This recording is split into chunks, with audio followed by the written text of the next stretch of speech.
Hello everyone. So today I'm getting another late start, which probably means it's gonna be into early morning for the stream. But we are doing pretty good. We're playing catch up pretty well at least. So I've got the hourglass in front of me. I'm just gonna get right into the sprints. I'll read a little bit of where we were at before I start, but after that, flipping the glass and writing, because I want to try and change my sleep schedule up a little bit, wake up a little bit earlier during the days. And there was a lot going on today. I was planning on starting a lot earlier, and it just didn't happen. So rather than worry about that, I'm gonna get those 3,000 words down. And hopefully maybe make it 4,000. Let's see what we can do. I will do my best, and I'm probably going to be moving at a pretty fast pace today. So I don't know how many little breaks where I talk about different intricacies to the story will happen. We'll see what happens. If anybody new is in here, I do like to tell people what I'm up to, you know? So, we'll figure that out as it comes, but for now, let's jump over to the writing desk at least. So, it's got 62 words recorded for today because we worked until like 4:15 in the morning, and I think I wrote those 62 words after 4. However, where we are at today is Carlos being threatened by Sheila because he was talking about telling the guard and getting the guard involved, and that is a problem for Sheila because she knows that they're involved on the other side of things. She knows that they will probably allow dangerous people to know that they've escaped. And that could lead to them getting recaptured or killed or God only knows what. So we're there, and I think I'm just going to jump right into it. Let's go.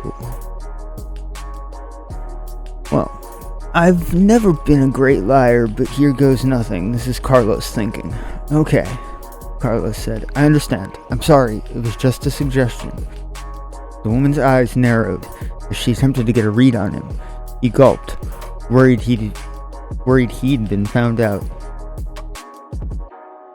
Could you put down that damned sword, Sheila? She lowered the weapon, but not her glare. If you're lying, well, then tonight may be the first night that I've killed a man, but it won't be the last. Carlos sighed a deep sigh of relief. I assure you, you'll be fine. Can I go now?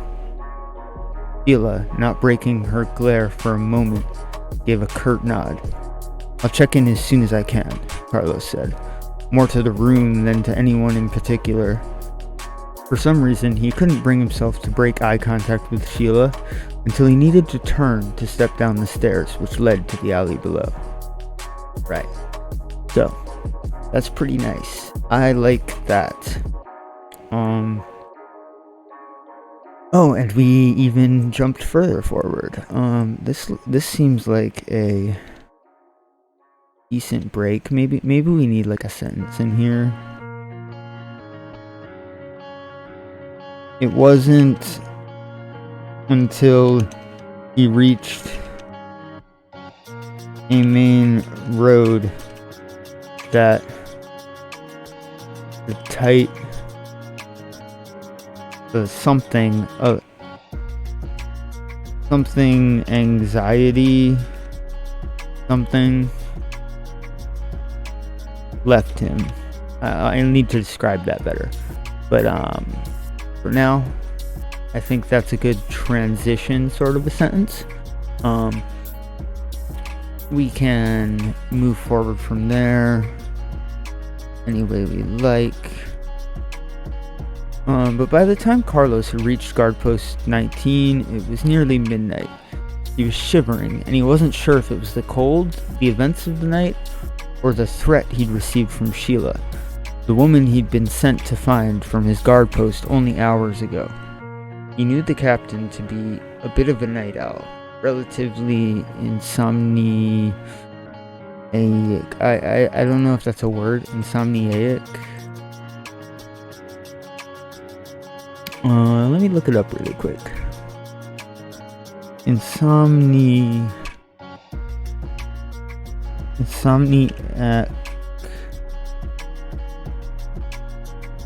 verb. Insomniac verb form.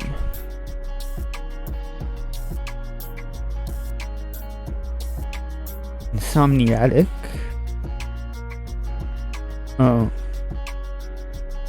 Oh, from the album. The definition of insomniatic, as stated by them, is a state of mind where one becomes addicted to the deprivation of sleep caused by an epic revelation of joy. That's basically what I had last night after finishing this. But, where are we? Maybe there is a verb form?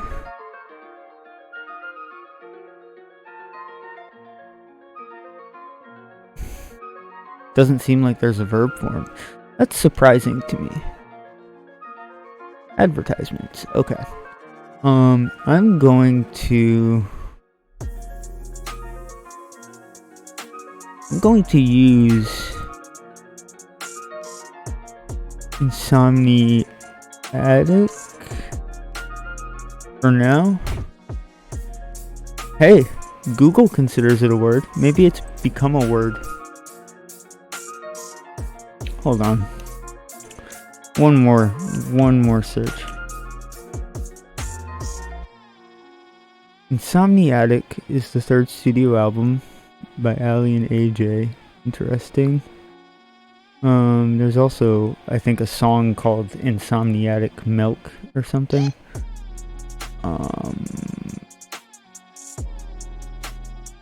Okay, I don't care right now.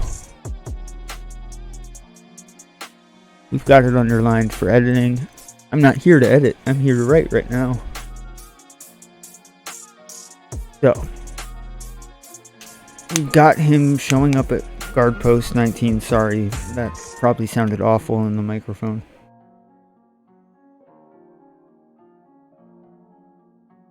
We have him showing up. And he is about to talk to this guard guy.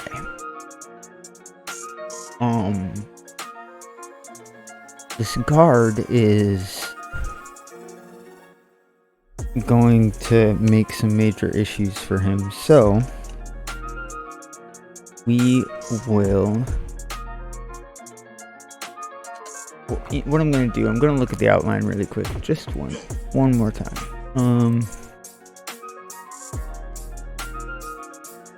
Just line this up for the stream. There we go. Okay. So, Carlos tries to tell his superior and is rebuffed. Carlos reports what he found at the factory to his superior, captain of guard post, whatever. He is told that whatever he saw was not the guard's business. Factory security is who handles that. Guard Captain Terramore commands that Carlos go back to hunting Sheila. So, he needs to be looking for the guard captain, which he's doing. He's even talking about how it's late at night, but he knew that Captain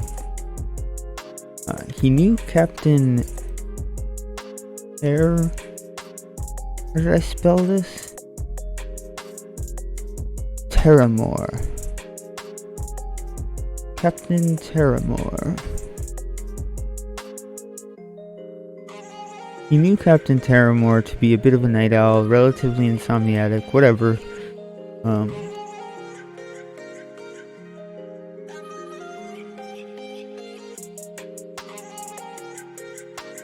Okay.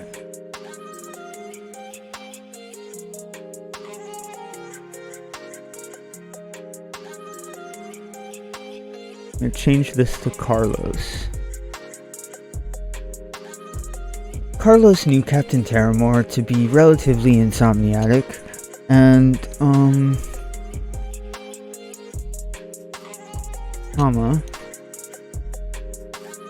so he was not surprised to find the captain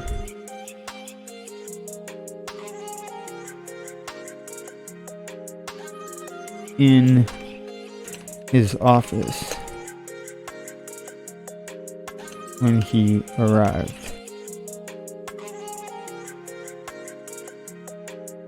The captain was speaking with two gentlemen whom Carlos had seen in passing, but hadn't ever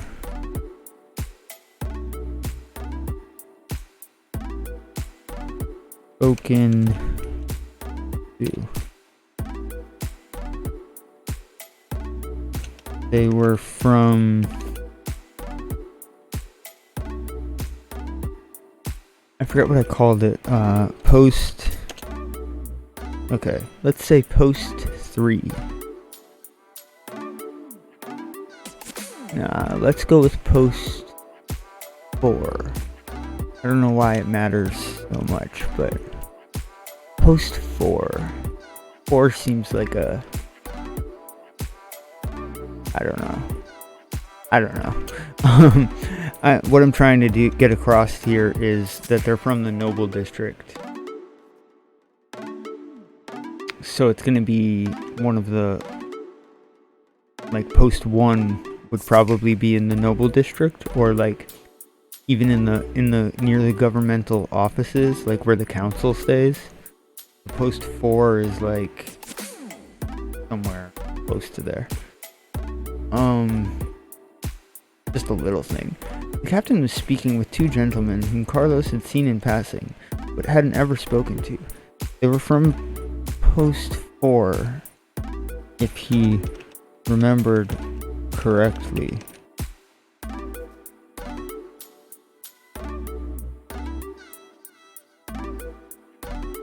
They often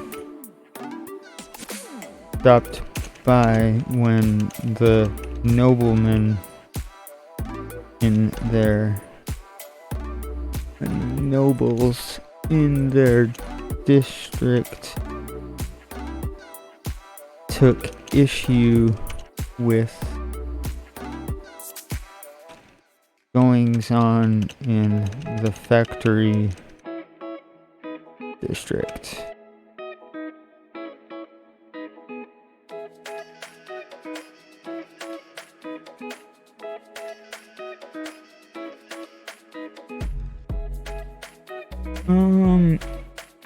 Carlos gave a casual salute to the men,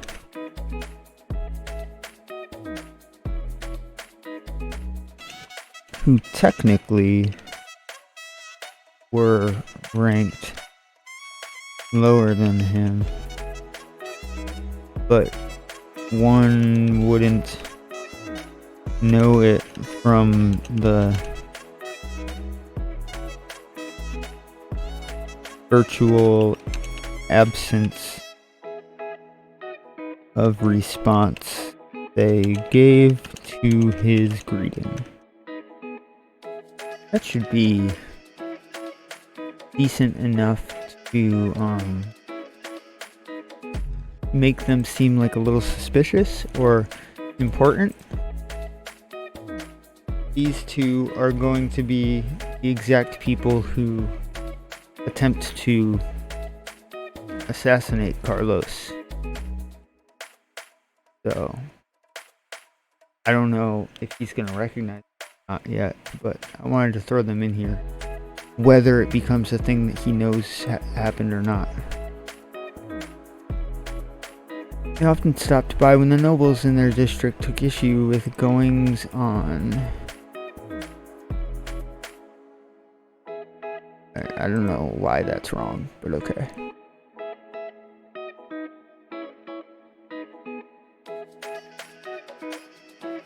Okay, so we've got Carlos seeing these two guys.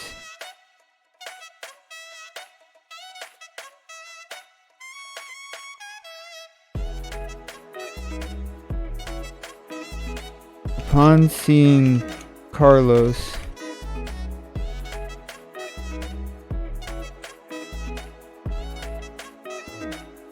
standing outside his office window, Captain Paramore exchanged a few more quick words with the men, dismissed them, and called Carlos into the office in a hurry.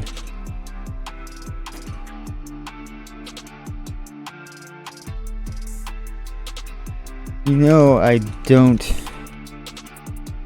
stay here late to take reports from my men. Fuck, I forgot Carlos's title. Lieutenant? I can't spell. Lieutenant. What the hell did I give him for a last name? It was on the first page. Adamat? Carlos Adamat? I don't know if I like that. Okay. You know, I don't stay here late to take reports from my men, Lieutenant Adamat. I've got reports of my own to fill out after a long day. So make this quick.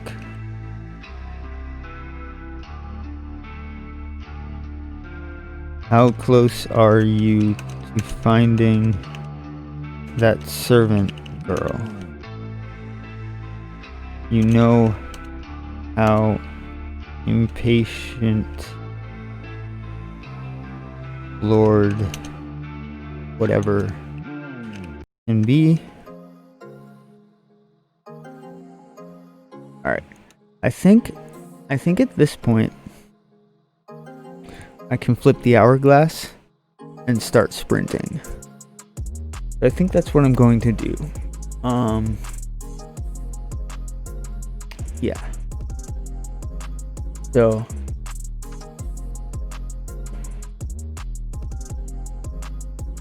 as always, before a sprint, I get a drink and then I tell everyone this hourglass lasts relatively 13 minutes. Sometimes it's 20, sometimes it's 45, but in that amount of time that the hourglass is running down, I will be doing nothing but writing, and writing as fast as possible to get some more down on the page. More words equals closer to my goal. So I flip the hourglass, I go. I might not read it all out loud, I might go back to it later. Today of all days, I might actually just flip the hourglass again and keep going, depending on where I'm at, how I'm feeling, what sort of research I need to do. But I will be skipping things. I'll be jumping around a little bit, maybe I won't. Whatever the case is, this is all about getting words down. So if you respond to me in chat about something, it might take me until the hourglass is wound down to respond back.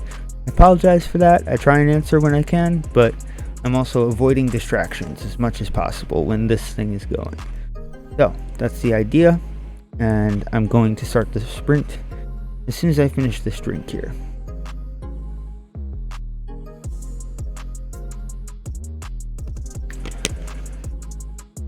You know what? Within the sprint, I'll probably need another drink, so one moment. You get to hear the sweet sound of a can opening. There we go.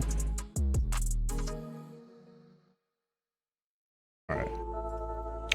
So, here we go. The captain is questioning Carlos.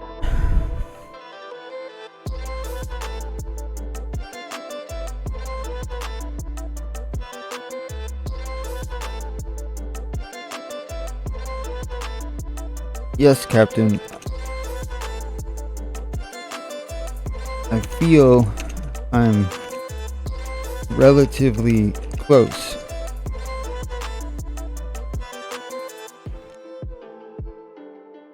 The thing is, I've discovered something horrible, and I need to let you know about it. I needed to come to someone who could do something, because regarding this matter, we may need to mobilize the guard in response.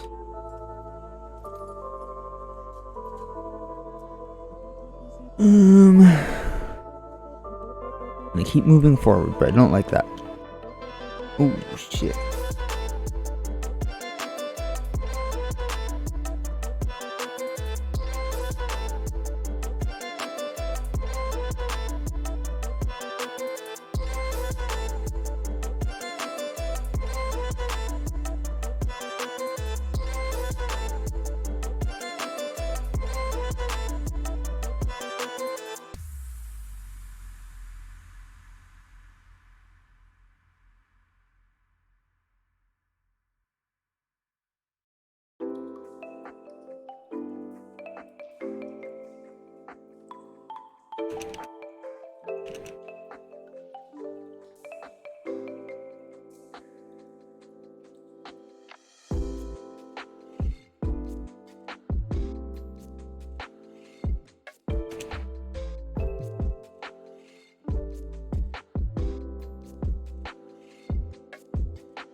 see all these people?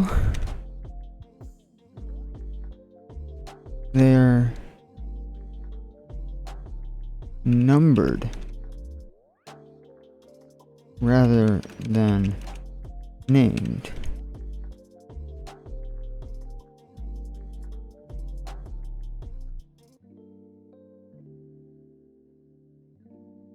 That in and of itself was strange, but when I looked at the blueprints, it became obvious to me that the factory was hiding something.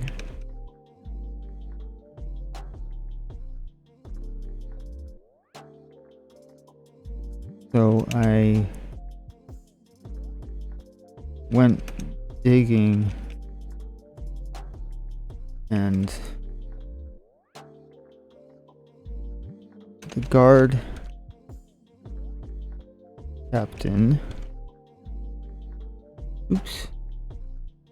captain held up a hand to silence Carlos.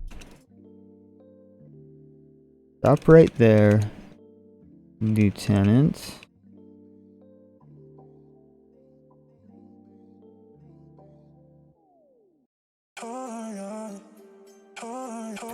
Go no further before you tell me how you came across these documents.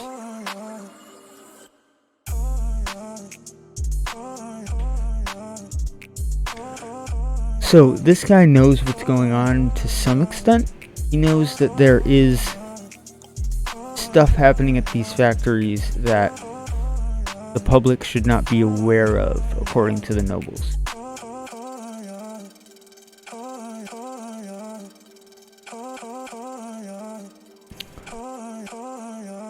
So he's trying to give Carlos an out here, like a shut the fuck up.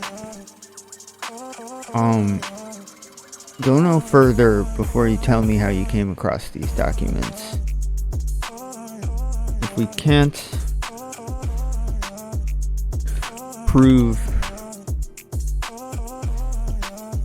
that you came by them lawfully, the courts will just ignore them as evidence to any crime that may or may not have happened.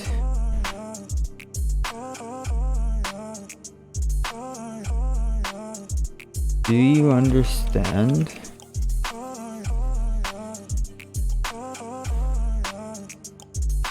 Alright. What was this?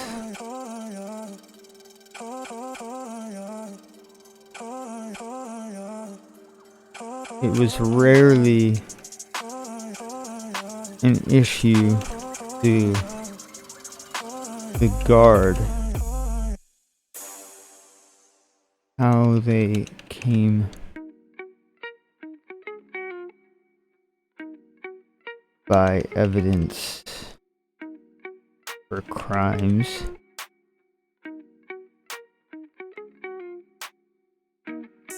Sure. Technically, the law stated that any crime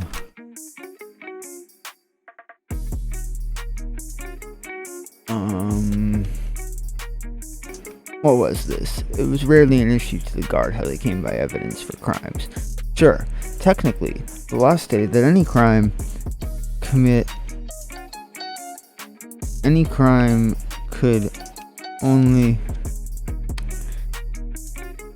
any criminal act could only be persecuted with justifiable evidence as determined by the court.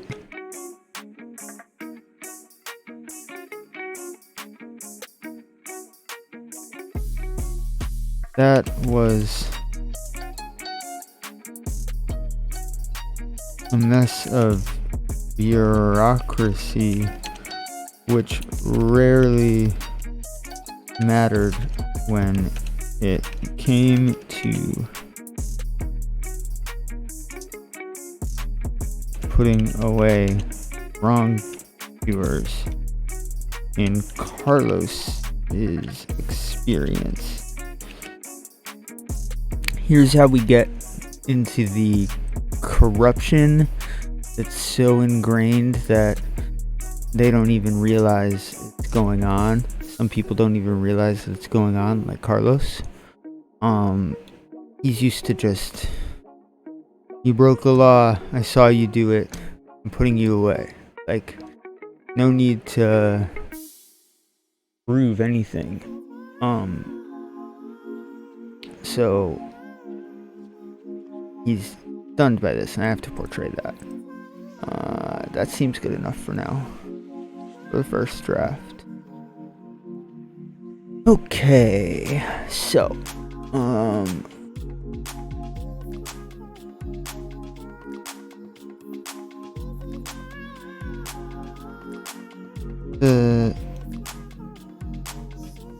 sorry, sir.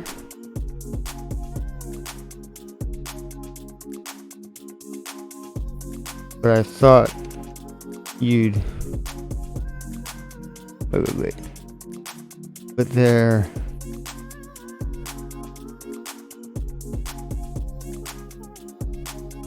keeping people imprisoned under that factory. You should know. The whole world should know. It doesn't really matter how I came by this document.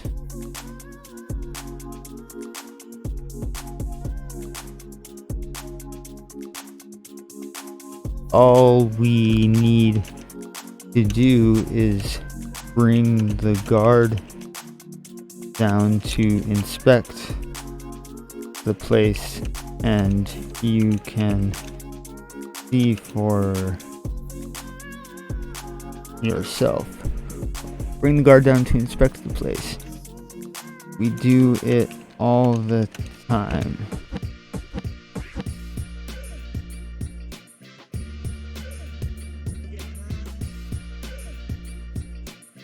You can see for yourself.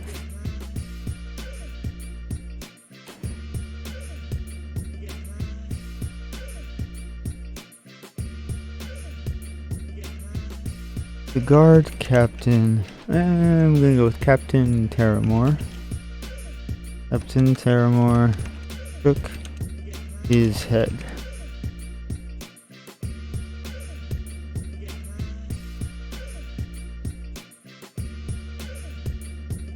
No, son, that's not how these things work. We've got to follow the letter of the law, and the letter of the law says that this falls under the factory's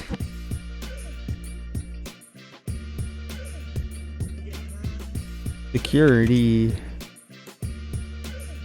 Letter of the law says that this falls under the factory's securities. I don't know if that's right. Factory securities, that's right. Jurisdiction.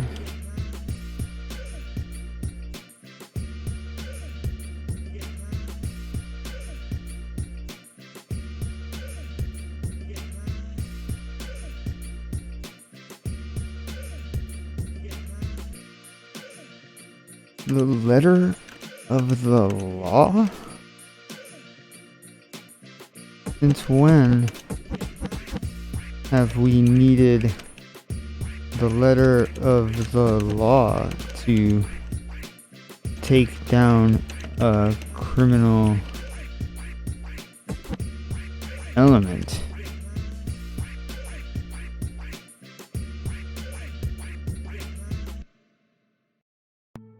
We've raided plenty of warehouses in this very district on the word of a passing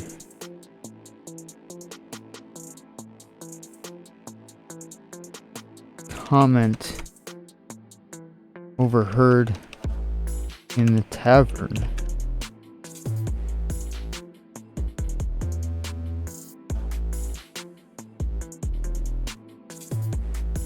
What makes this any different?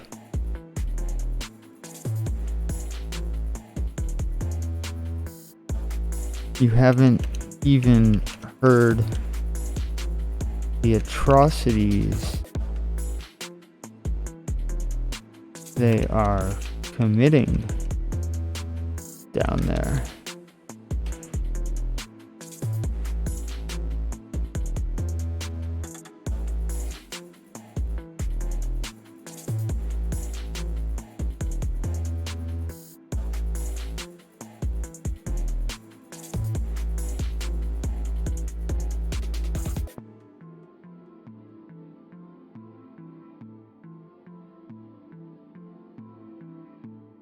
Okay, this is interesting. Okay, so we've got him dealing with this craziness.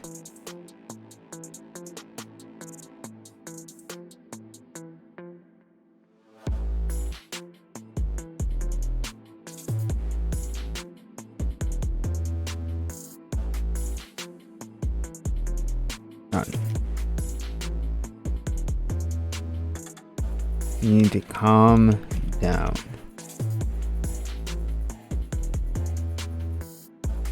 Those were criminal elements. This is a legitimate business run by a noble house.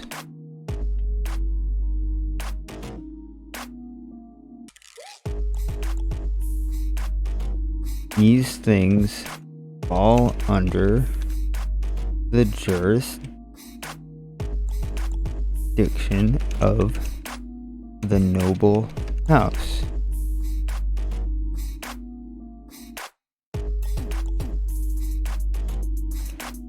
The only way, I don't know if I want him to be like sympathetic at all. That's that.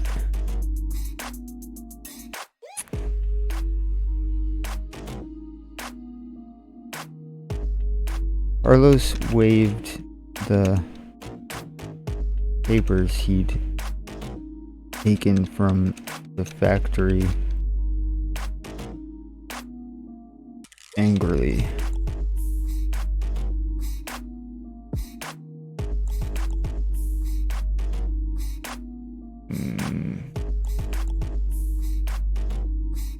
It's not exactly what I want to say, but that needs to be an action that he takes. Some kind. They need to be in his hand right now. Son, you need to calm down. These were criminal elements. This is a legitimate business run by a noble house. These things fall under the jurisdiction of the noble house. that's that. I just found a new voice for a D&D character. Okay, so son, you need to calm down. Those were criminal elements. This is a legitimate business run by a noble house. These things fall under the jurisdiction of the noble house. That's that. Now, give me those papers so I can return them to their rightful owner.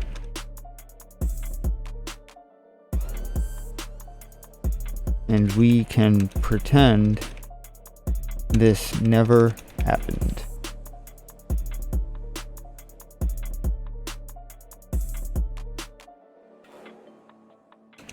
Why don't you go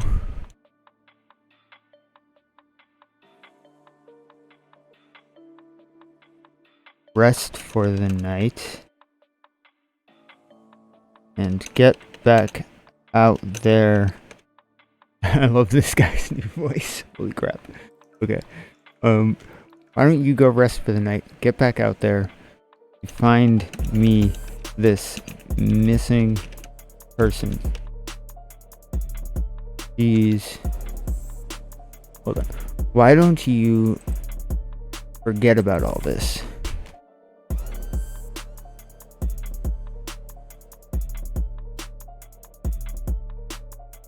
And go rest for the night.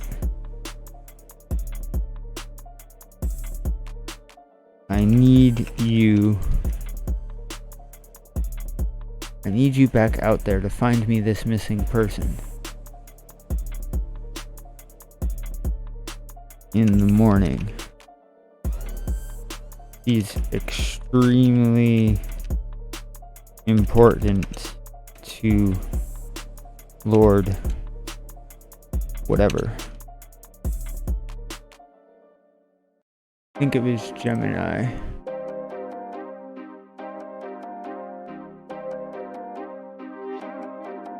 To the young Lord Gemini. Okay.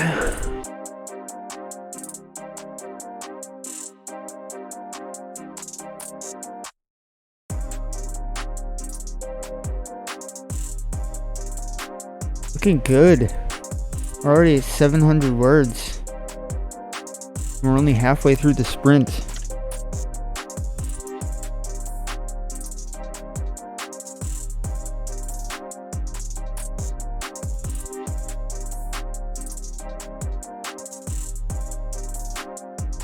Alright, so.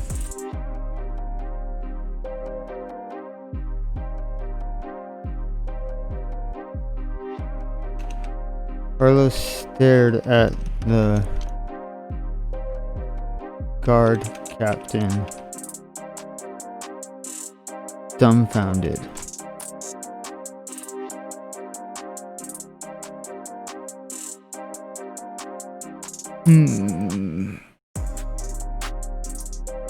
Carlos stared at the guard captain, dumbfounded. I think it's 2 R's for stared. Stared at the guard captain, dumbfounded.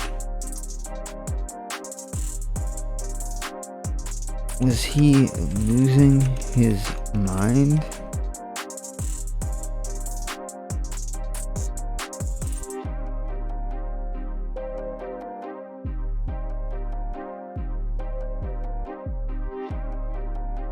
Was Carlos losing his mind? Or was Sheila just right about everything?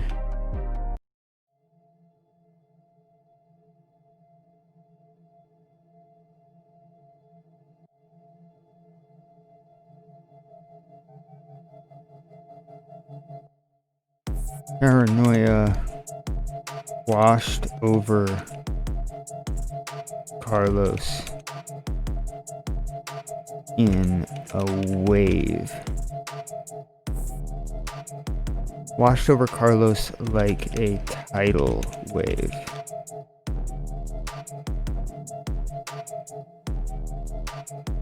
He suddenly felt extraordinarily unsafe.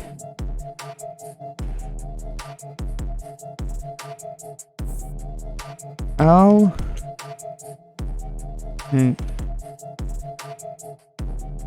bring them by myself and apologize. I'll bring these documents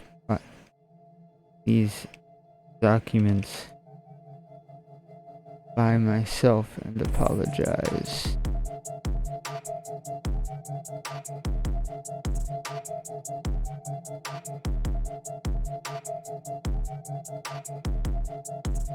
Carlos said. It seems I took the wrong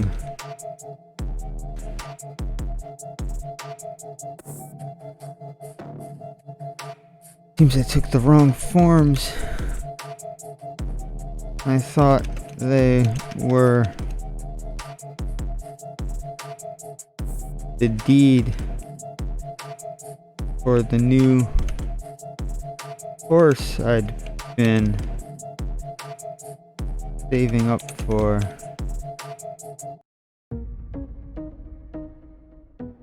Carlos laughed. Carlos is turning into quite the liar. Not something I had planned. Carlos laughed. How's it going, Tanari?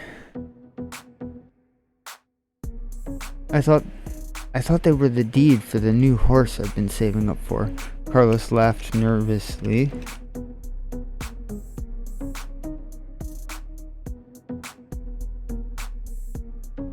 Carlos laughed nervously and exited the room as quickly as possible.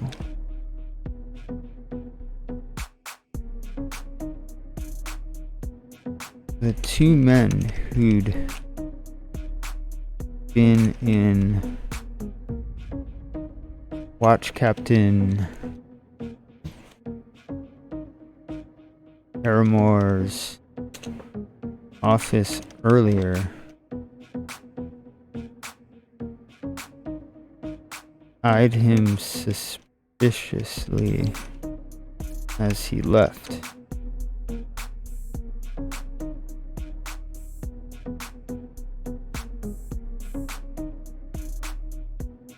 Carlos glared at one of them and left the building with haste.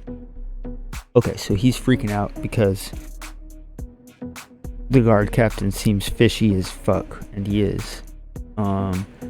So now he's got to go see his friend. I'm gonna bring open the outline really quick because that happened a lot faster than I thought it would. Carlos tells his friend John Haverall.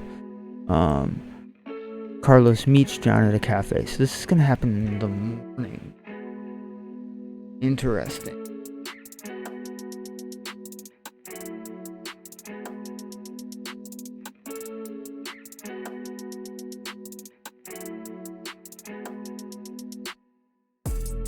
Okay.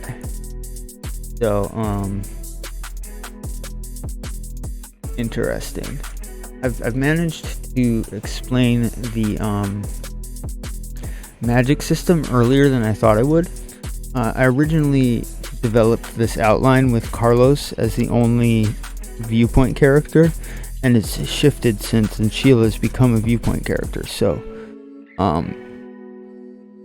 I've explained a lot of stuff that wasn't planned on being explained yet, and that means that stuff like this, creating super people, etc., all his theories, he actually knows exactly what's going on now. So he's going to describe all of that to John, and John's going to have a ton of trouble believing him. He's gonna be like, "You're a crackpot. You're crazy. This isn't real.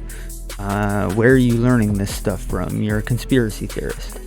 And but he is going to return to Carlos's house, his apartment, or Carlos is gonna go to his house or something after they have breakfast. And that is when he's going to get murdered in an assassination attempt on Carlos. So I have to figure that out. Talking when I should be writing for this word sprint, but now the hourglass is almost out, so besides the point. But we got a good 876 words done there, which is faster than my normal sprint. So that's pretty good news, since I want to get 3,000 done as soon as possible. I want this stream to be shorter, but just as productive as yesterday. If I can manage that, I would love it, because I could get 4,000 done before 2 maybe. At this pace, I've been streaming for an hour. We've got almost 900 words. Yeah. I'm gonna keep moving forward.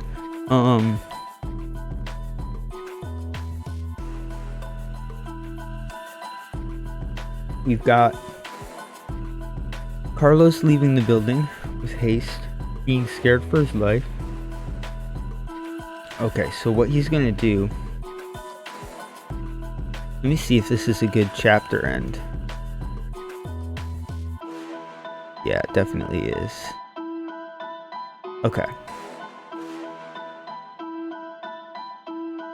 So,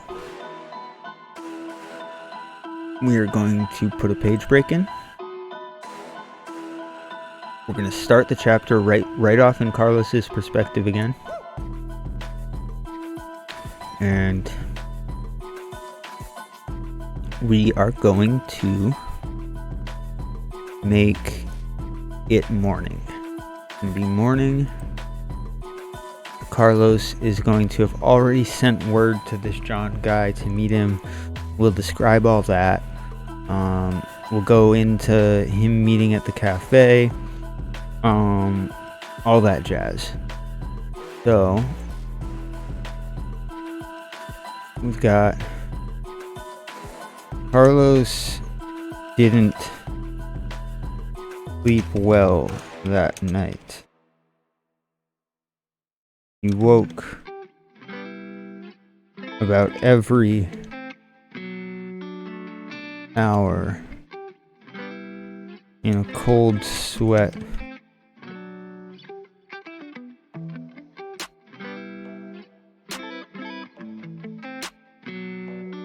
He dreamed that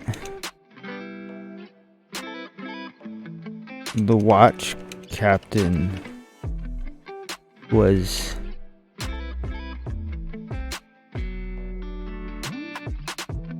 putting him on trial for treason.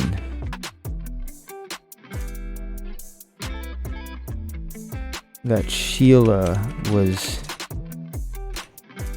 over his bed with the dark black sword.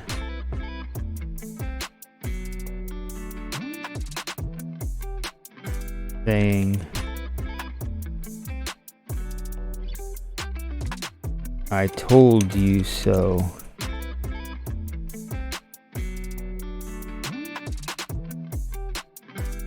And I told you what would happen.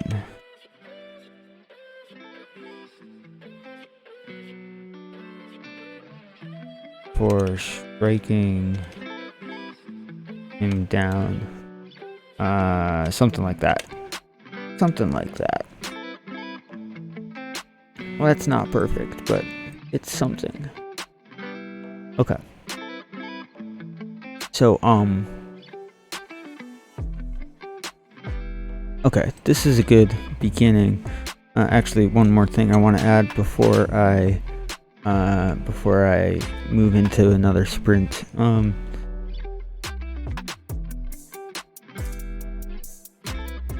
Actually a little bit more. Just keep the momentum going. He dreamt of other horrors.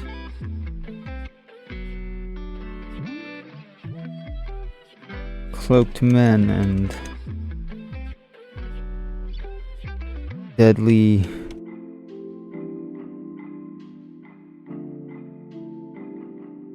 deadly monsters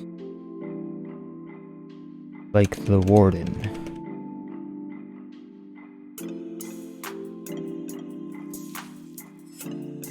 Okay.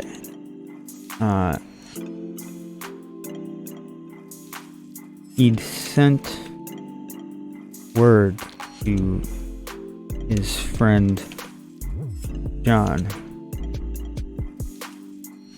Arrival to meet in the morning, but he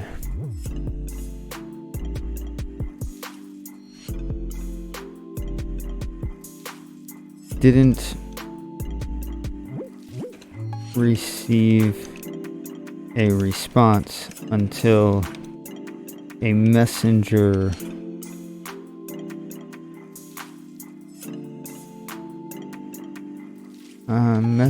girl knocked on his door and startled him awake from another light slumber. Okay, he rose from bed and answered the door.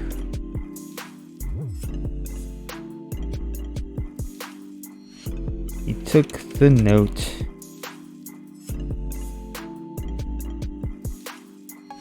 to find written in John's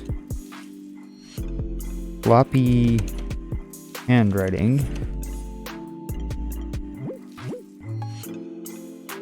Carlos.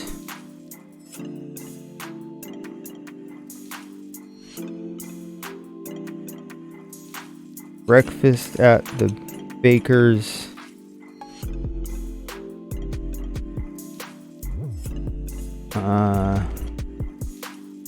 The baker's want something interesting for the bakery or coffee shop type place that they go to. The baker's. You know what? I'm gonna think of this name while I take a quick bathroom break before I come back down to flip this and go right into the other sprint. We're at 1,004 words, so we're a third of the way finished with the daily goal, and like honestly, I'm getting ambitious here. Maybe we can do 5,000 tonight. We'll see what happens. So I'll be right back. See y'all soon.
Okay, I'm back.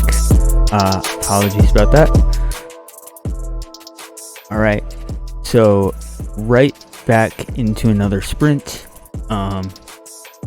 How's it going, Fruity? 5,000 words.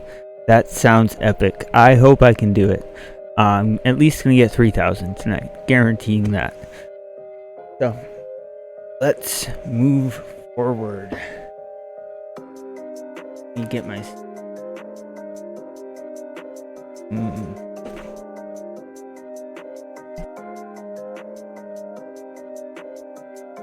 Okay. So, Carlos just received a note. Carlos, breakfast at the baker's. I'm going with Baker's Bean. I don't care. It's not a good name. It's whatever. Breakfast at the Baker's Bean sounds brilliant. Like the alliteration. I don't know. Maybe that's what this guy's note says. Maybe I use a different font for this. John. Okay. For now, that works perfectly. You did pretty good words today, Fruity. Still feeling it. Interesting. Yeah, I'm getting more and more into it as I move forward, especially after yesterday. I just felt like I got a good amount done yesterday, and I was really worried that I wouldn't be able to meet my goal until I got that 3,000 down, and it was pretty easy, you know?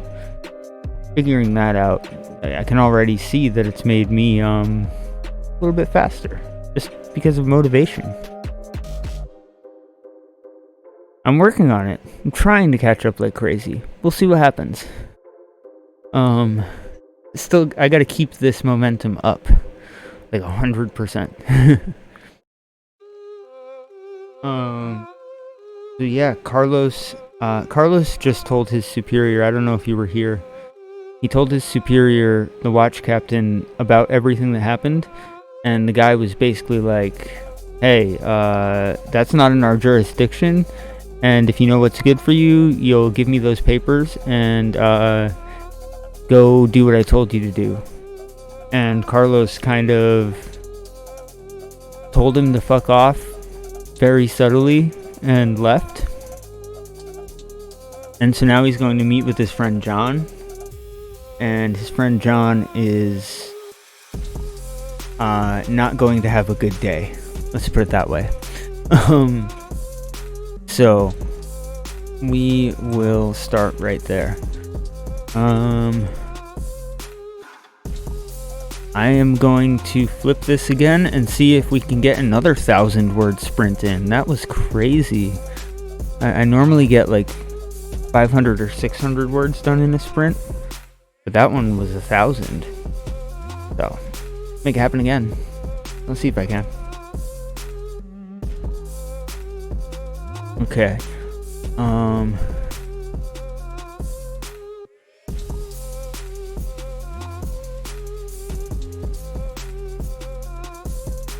Carlos allowed himself a quick smile before tipping the messenger girl and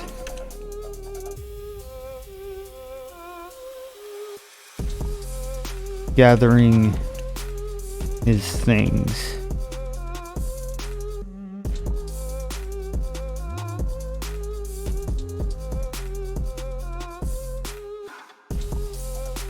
I think I'm gonna describe things that he takes with him. What he take with him.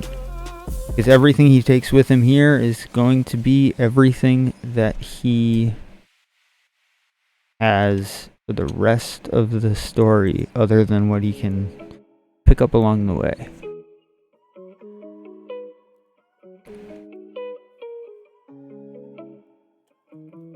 He took the blueprints and registries along with stuff.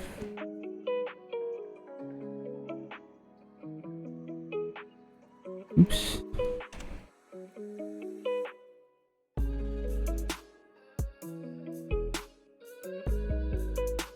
The baker's bean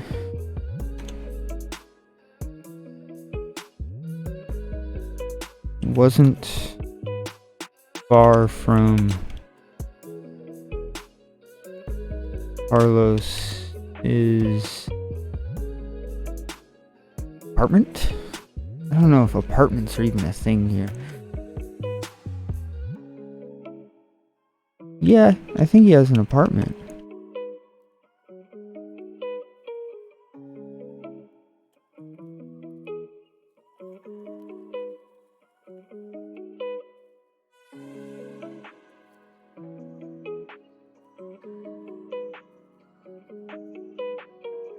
The baker's bean wasn't far from Carlos's apartment.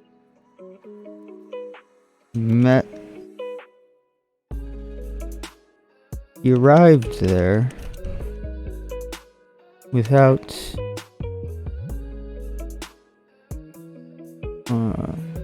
wasting much time and found that he was one of their first patrons of the day.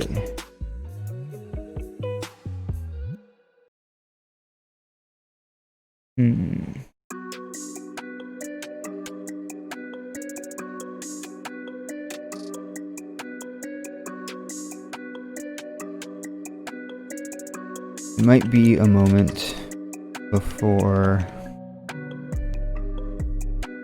John arrived.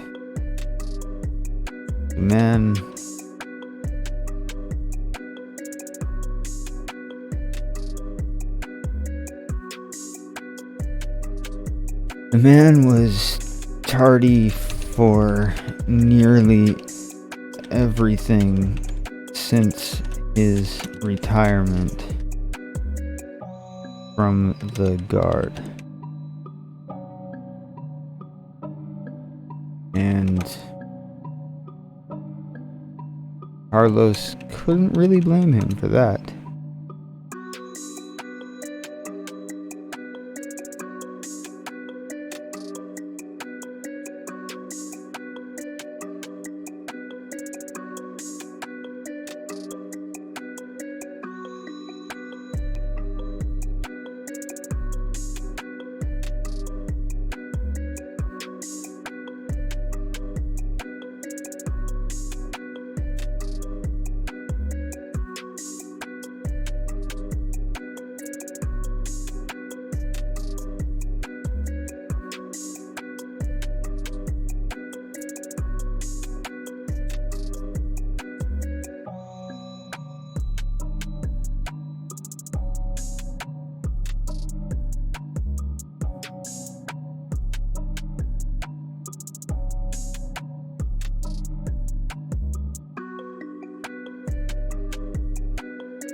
That is a small table sitting on one of the strange energizing bean drinks from the south, and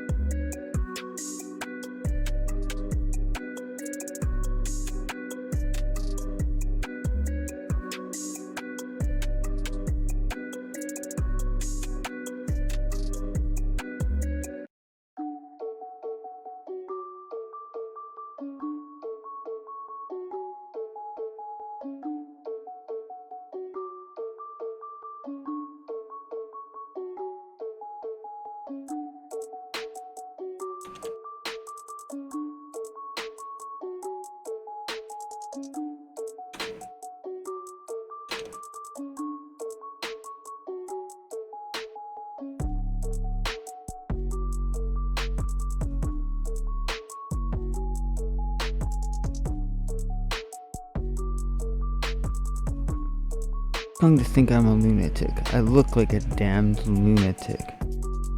Okay. So Carlos is freaking out.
I'm thinking this guy is in like a pinstripe suit.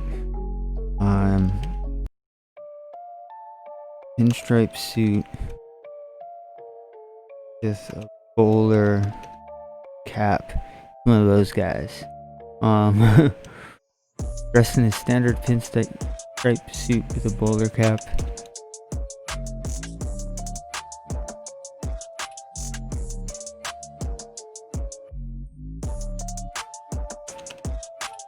One he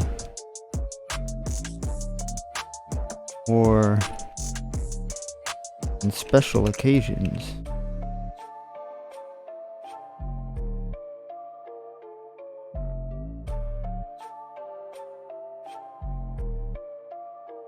Smiled at Carlos.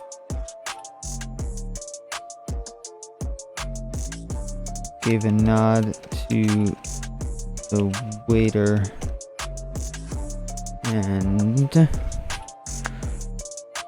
and approached the table.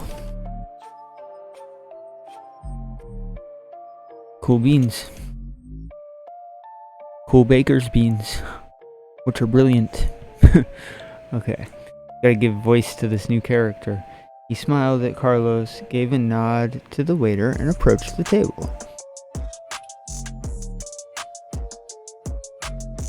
Carlos is gonna speak first. Non-Herval, you slimy piece of trash. I don't know.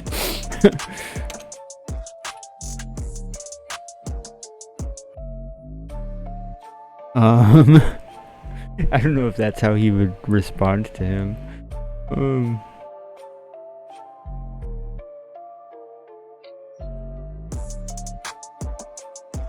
How are you?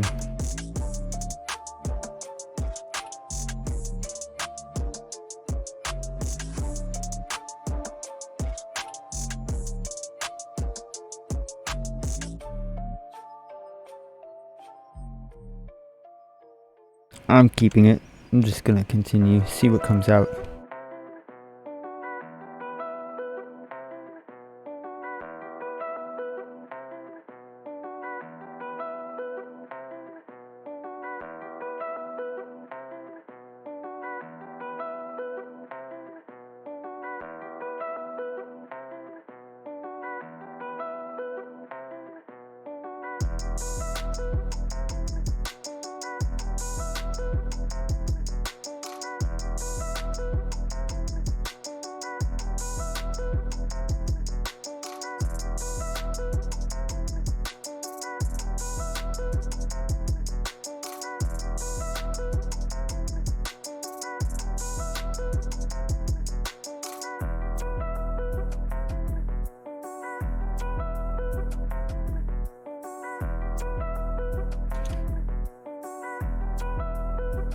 I don't know what I'm going for here. I want him to sound more clever than Carlos.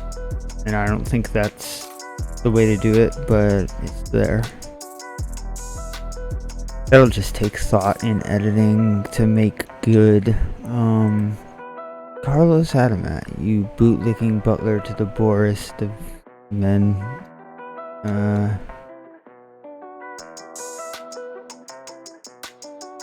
You tell me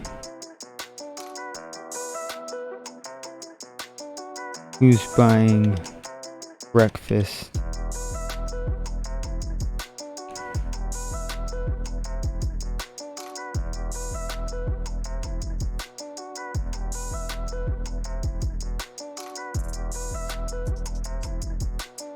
John gave Carlos a wink and sat down.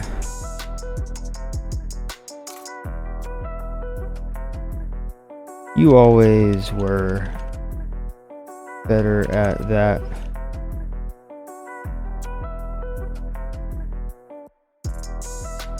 At the insults than I was.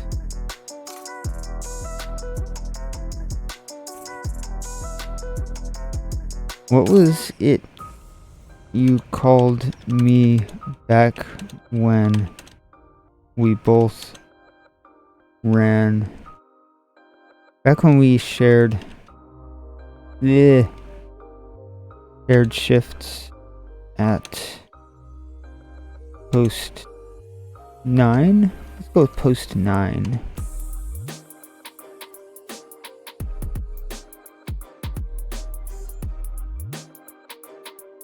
Something funny. Okay. That's how far I'm getting with the jokes today. Something funny. Carlos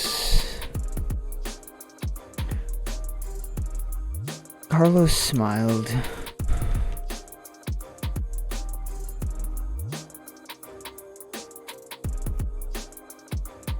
He'd missed this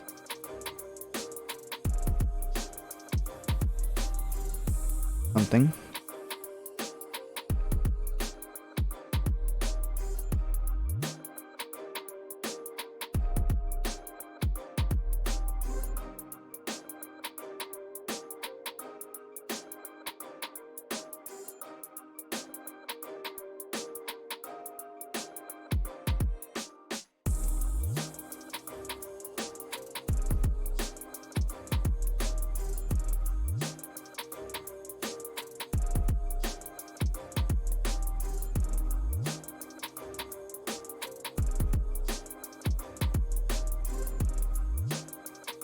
Okay, Carlos smiled.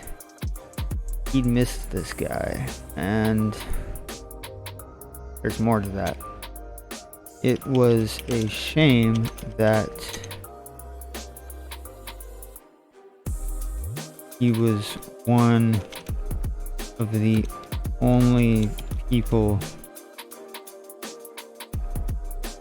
on this world whom Carlos could trust to not betray him. And that is how you put a character into, well, soon I will be putting this character, Carlos, into a hell of a whirlwind because I'm about to kill this guy, John. John's not going to survive the chapter, everybody. I'm sorry. Okay. It was a shame that he was one of the only people on this world whom Carlos could trust not to betray him.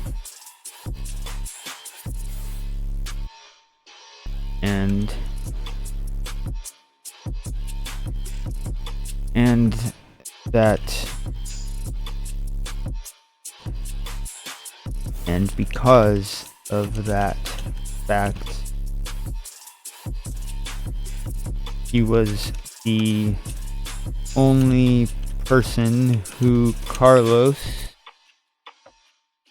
could, definitely writing slower this time, but I'm still doing alright.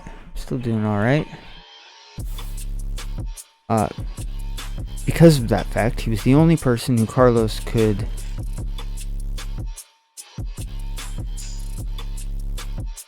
tell and potentially endanger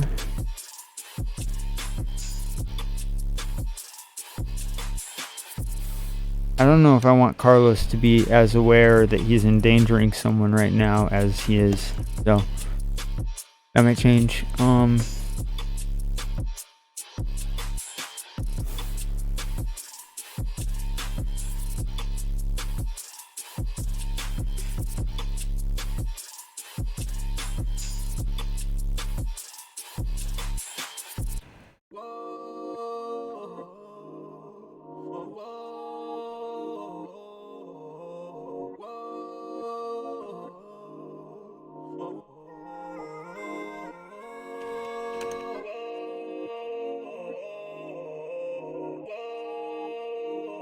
Whew, okay.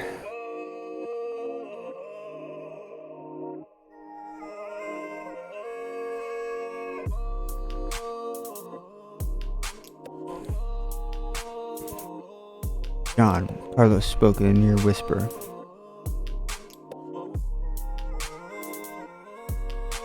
I need to tell you something,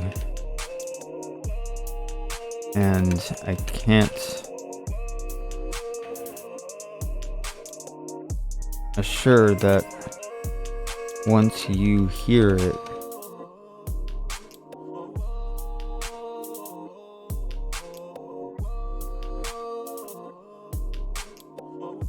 John, Carlos spoke at a near whisper. I need to tell you something, and I can't assure that once you hear it, your life will ever be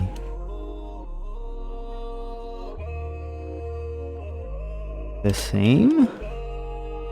Maybe we can then have him respond in a way like, Carlos, I'm not going to marry you. You can stop crying now. Something like that. John, Carlos spoke in your whisper. I need to tell you something, and I can't assure that once you hear it, your life will ever be the same. Are you okay with that?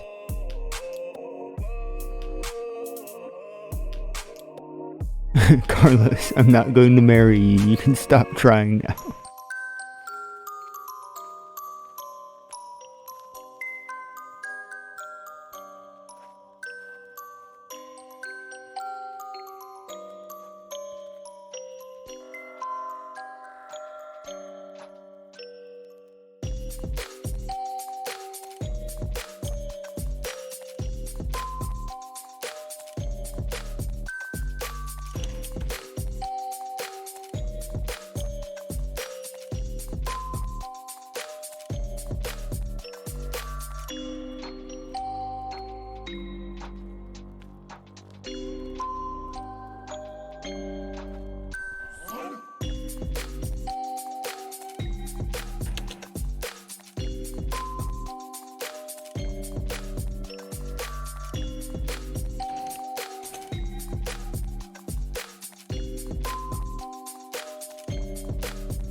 We let up and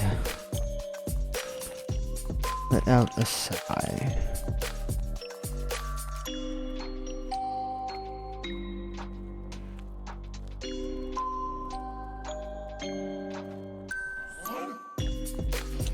I'm sure I can handle hearing about whatever it is, Carlos.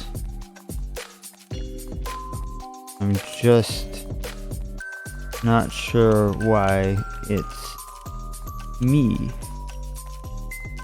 you need to tell this to. That makes sense, I think. Now, I don't know if I want to show it. Him explain. I don't know if I want to explain everything for the third time in dialogue when the reader's already been through all of that. So, Carlos took his time and detailed the events of the night before, leaving out key elements such as names and locations.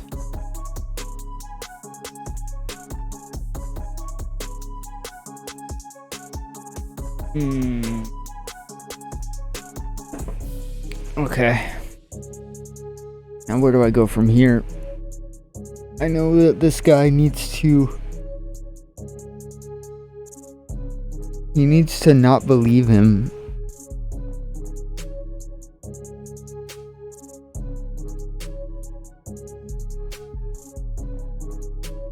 He needs more description to describe that.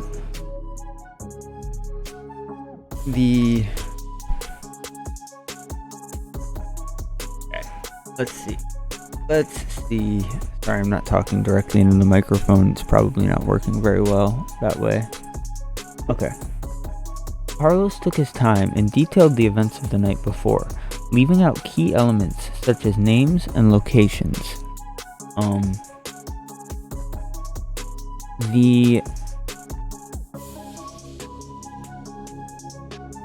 watched John intently as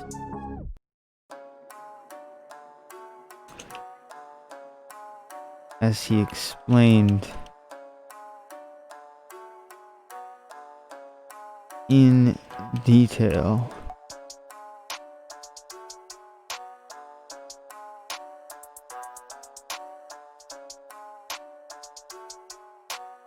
the magic he had witnessed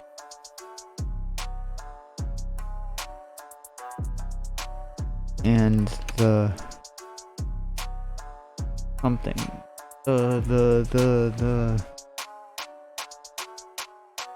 magic he had witnessed and the monster of a warden.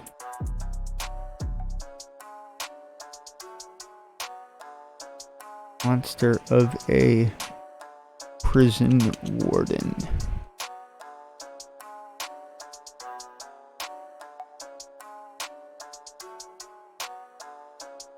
He watched John intently as he explained in detail the hidden prison under the factory,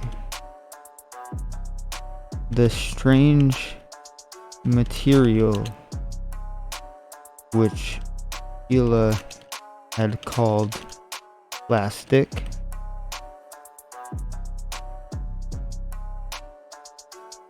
and the magic he had witnessed.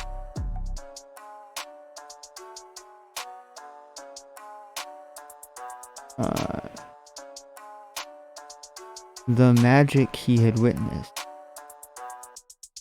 and the monster of a prison warden whom they had fought.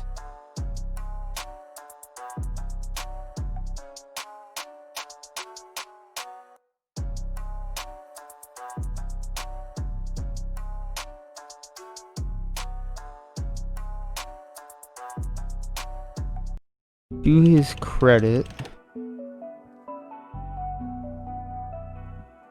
John didn't blink or interrupt throughout Carlos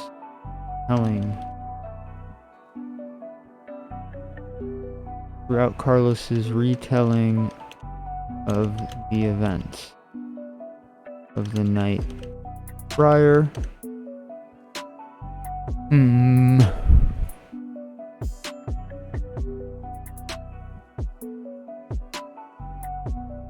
He didn't seem convinced either.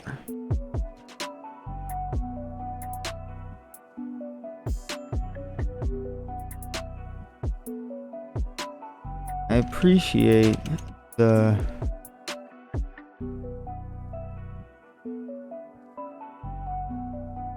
amount of detail you put in to this tale, friend.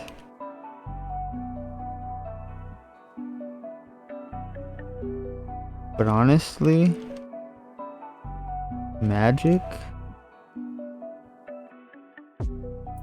Flux, like in the old stories? Wait. Into this tale, friend. The mention of plastic is particularly interesting. That's the new substance from the Far East, right?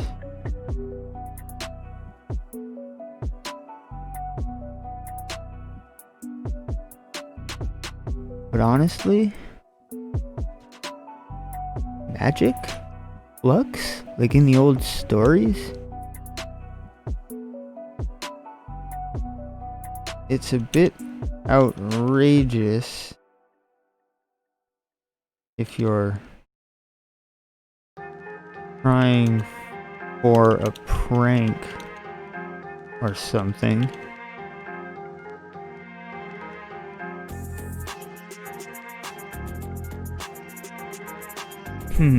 I think this works somewhat. This is a decent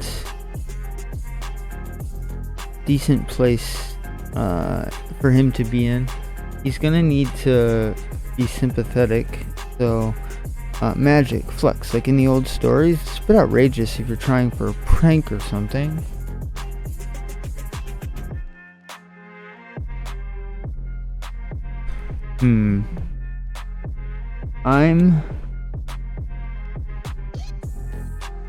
I'm dead serious, John.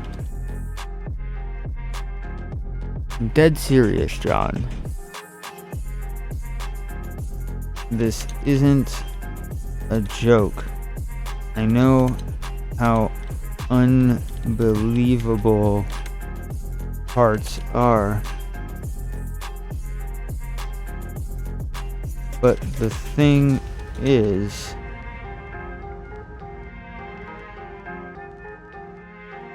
I went to the guard, to the watch captain, and he practically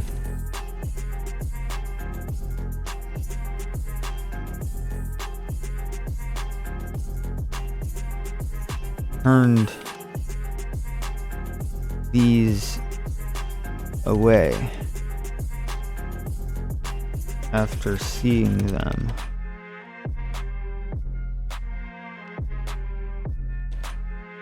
Carlos slid the blueprint and registry over the table to John.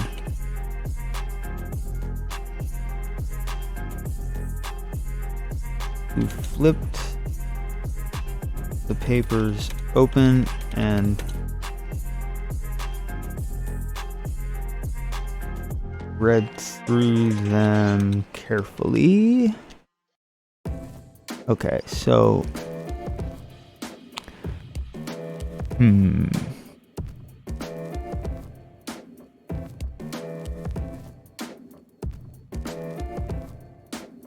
So we've got John seeing these papers. These papers include numbered names and the secret entrance, right?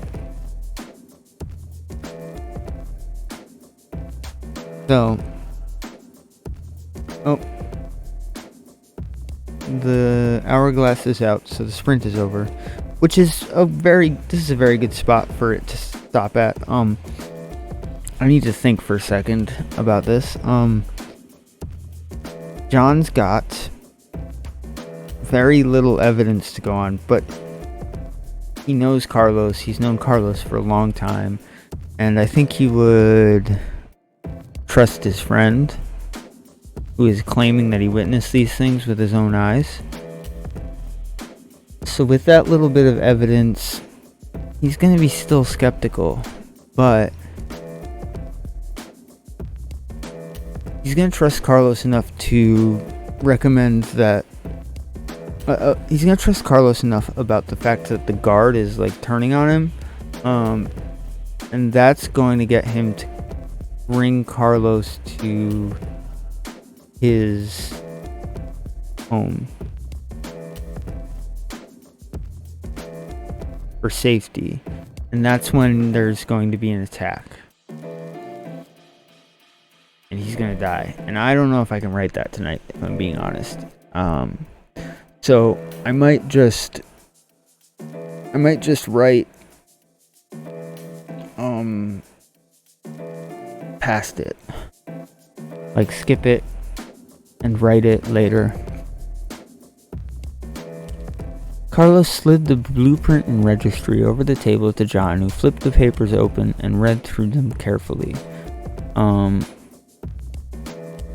Alright, so I'm gonna make notes here and probably jump ahead a bit. I think this whole chapter is gonna be a Carlos perspective about John and John dying and Carlos freaking out.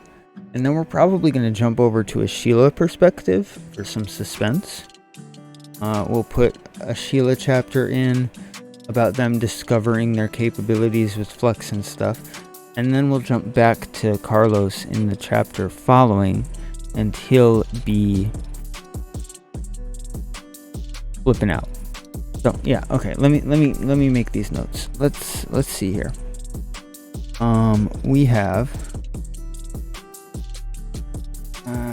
set up this keyboard better. Oh, I'm sorry. I just slammed the microphone with it. I'm doing awful with that. Okay. So, Carlos is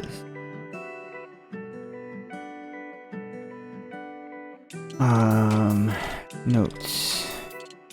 John believes Carlos enough. John believes Carlos enough to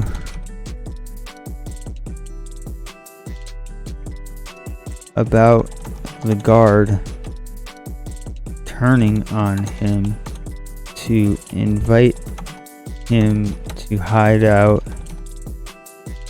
with him for a few days.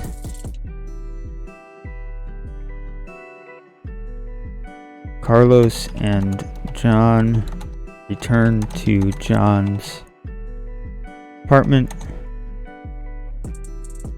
home, and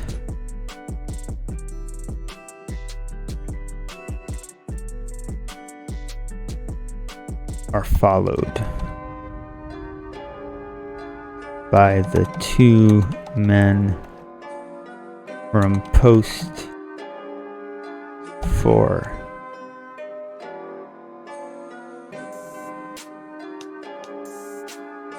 They attack,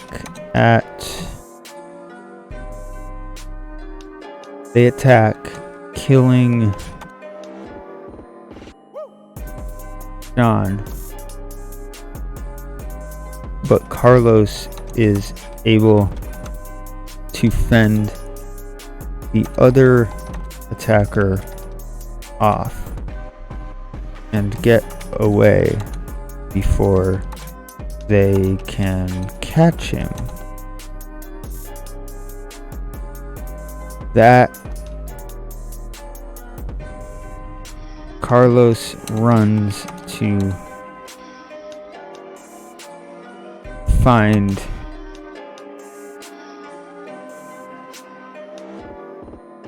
meet with Sheila and the crew after this. Okay, so I just want to make sure that lines up with everything else. So let me open up the outline. Okay, we got Carlos tells his friend John. John has a lot of trouble believing, but follows Carlos to his home. Carlos and John are attacked by Kinblade assassins. They begin arguing. I was going to have them argue. I don't know if I'm going to do that any longer. Maybe they'll argue at John's home. Carlos and John begin arguing because John doesn't believe in what Carlos says. He thinks Carlos is seeing things or has a fever, not that he's lying. Carlos hears something. John won't stop talking, thinking Carlos is paranoid. Carlos sees the cloaked figure that stabbed John in the back, smiling at him, and immediately runs. He runs into the other two Kinblades skulking in his home, and Carlos narrowly escapes with his life. That's going to be another one guy now. But other than that, we're good.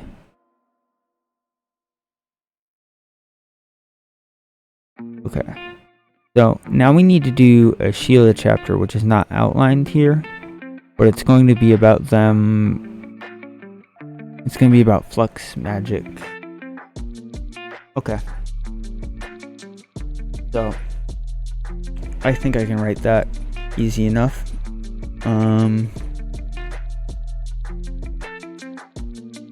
It's still going to be a bit of an intricate thing, and it might take time. That's what I'm worried about, really. I want to get the most words down that I can, but it needs to be written at some point, and it might as well be written here. Get it out of the way. It's going to work pretty nicely because there's going to be this whole action chapter in between. There's intrigue, and then there's action, and it all happens in between. So I think we're okay with doing some more. This is how the magic works. Look how cool it is. Yay. Stuff. More of the calm stuff. Okay. So we got to insert another page break.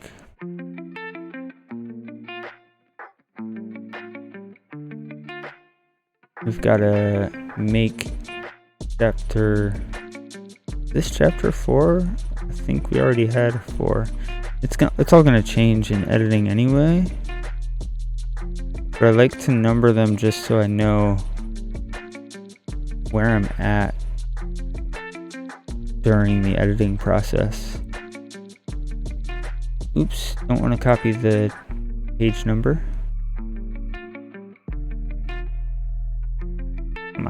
Come on. There we go. Oh, great.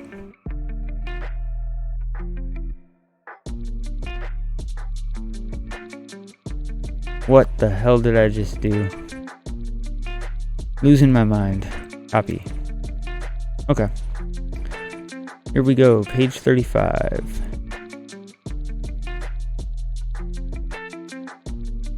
Number 6. Tab. Alright. So, we have... Oh wow, I was talking about everything I was doing in here and not showing it on screen. Do it once a stream at least, folks. I'm sorry about that. Alright, so we got chapter 6 opened up. We've got these notes that I took here. It's just everything I talked about a moment ago. We're at 1,686 words, which is pretty nice to see. You love to see it. 56% on the progress bar for the day.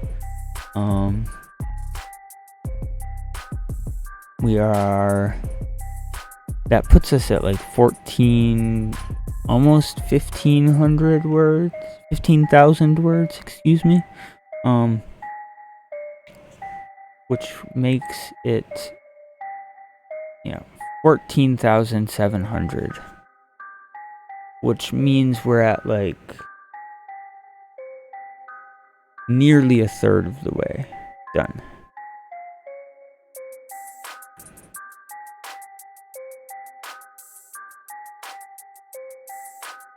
And we're halfway through the month, more than halfway.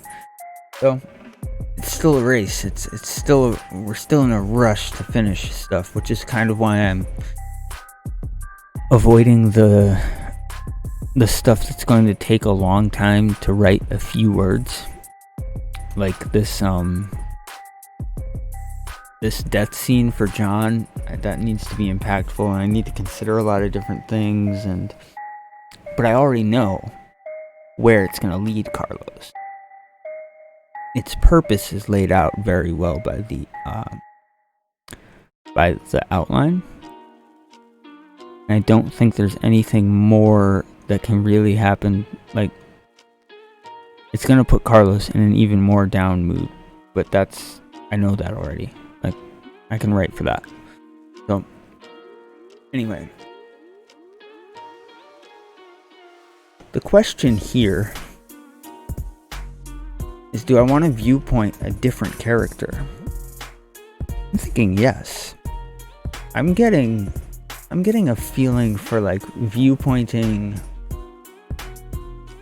Maximilian or something here. I just don't know.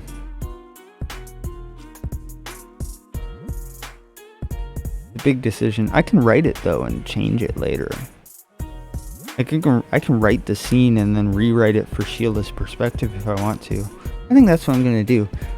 I'm going to put Maximilian in a viewpoint position right now. That seems terrifying for me as an able-bodied person.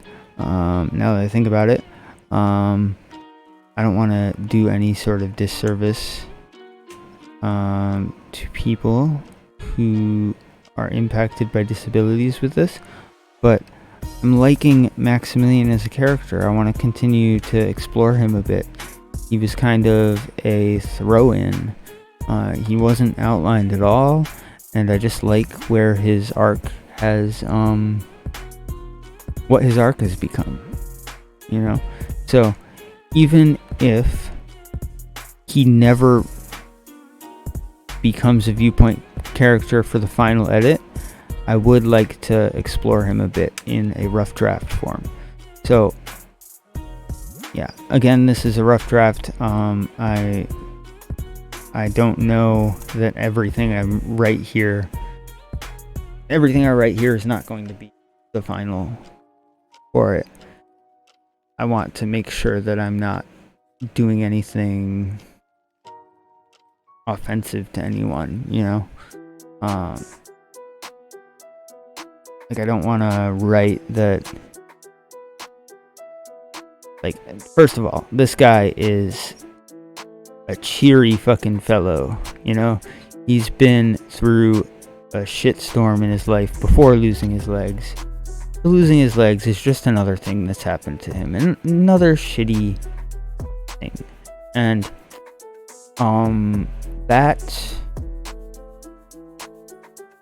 that doesn't necessarily, like, it's not gonna phase him as much as it would phase pretty much anybody else, like, in the universe. That's sort of his unique quality, and I don't want that to make, like, I don't want that to seem like it downplays the seriousness of, like, someone having lost their legs. So that's something I will have to write and then fix later, you know?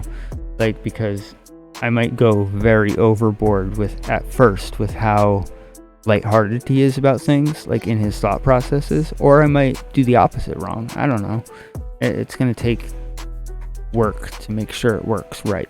If he even ends up making it as the viewpoint for this scene, it might become Sheila viewing it and him being the beacon for her to take things a little bit less seriously.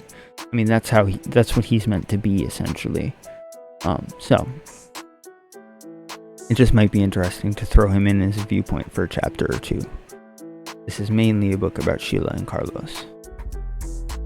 Yeah, just what I'm thinking about here. I'm going to probably flip this again and start writing. Yeah, again, like, this might just be an exploration of him that doesn't make it into the final. So it might be even more rough than most of what I'm writing. But, you know, we'll see. Flipping it, moving forward. Maximilian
He wasn't sure he even had true memories of the childhood which he'd lived outside of a factory cell. But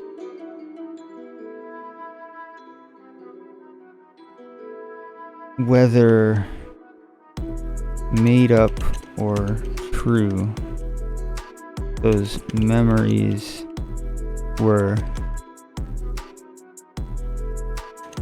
things which he'd clung to for so long that they'd become an important piece of the man he was today.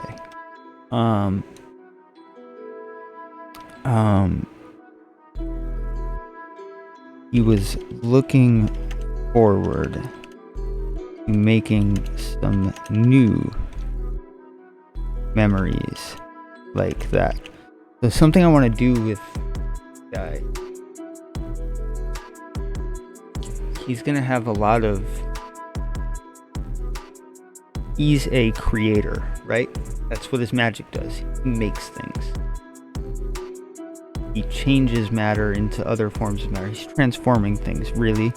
But from his viewpoint, he's making things out of thin air. Like he's making this sword, and he's making this tool that you need, and that's what he's doing for people. So it's always been like part of his personality. So he was looking forward to making some new memories, like those from his childhood, something along those lines. That single line being separated from everything else, that's important. That's like really, really important. Anyway, wanted to mention that.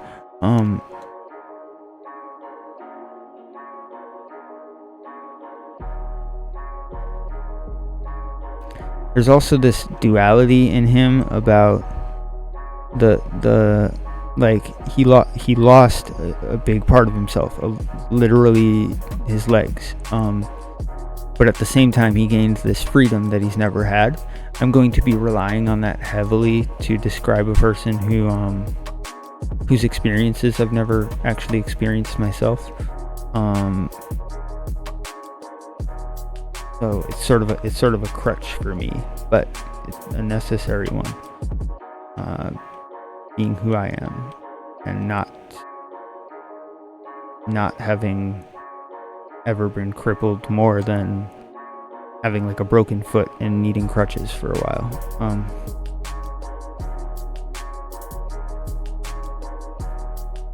He was looking forward to making some new memories, like those from his childhood.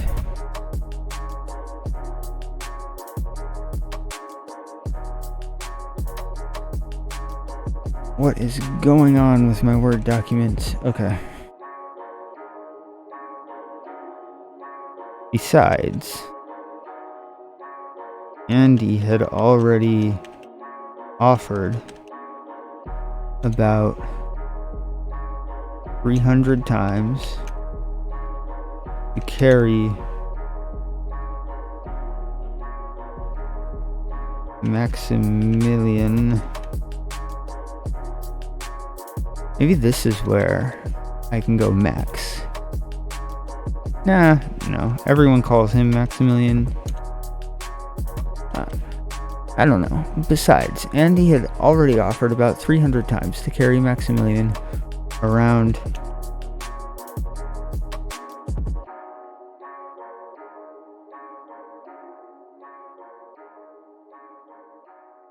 anywhere he needed to go. That Sheila, though, she refused to let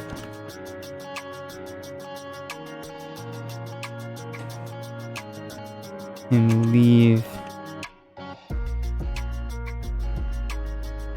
because, in her words, a legless man will be exactly what the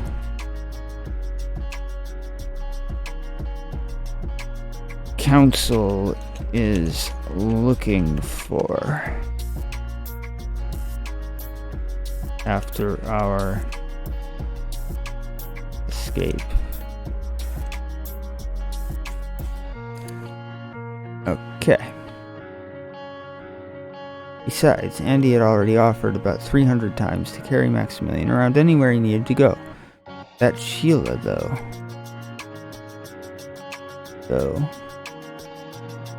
I think I spelled that right.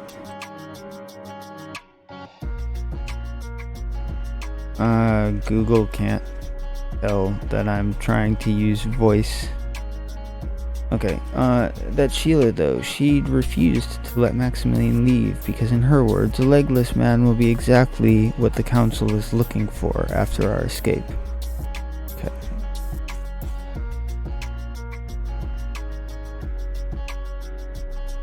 Maximilian wasn't quite sure what council he was talking about.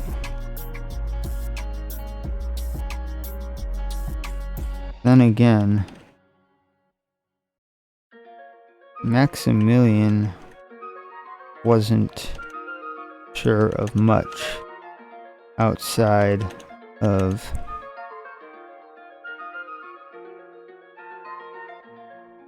the walls of the factory.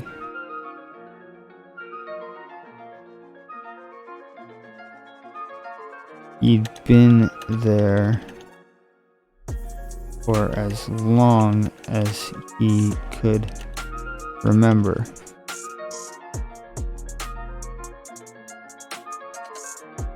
And the scraps of knowledge he'd gained only ever came from other prisoners and the occasional comment which a guard would let slip from time to time.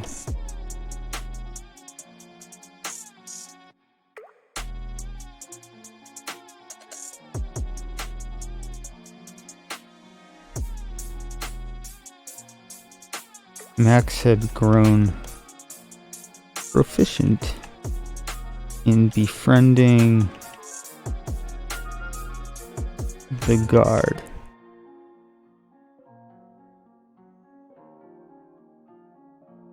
He wasn't in befriending the guard for that very reason.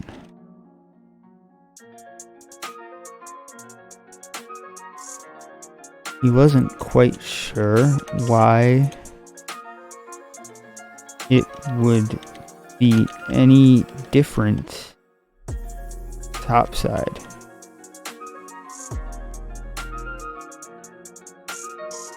Though a lot of things topside were already surprising him.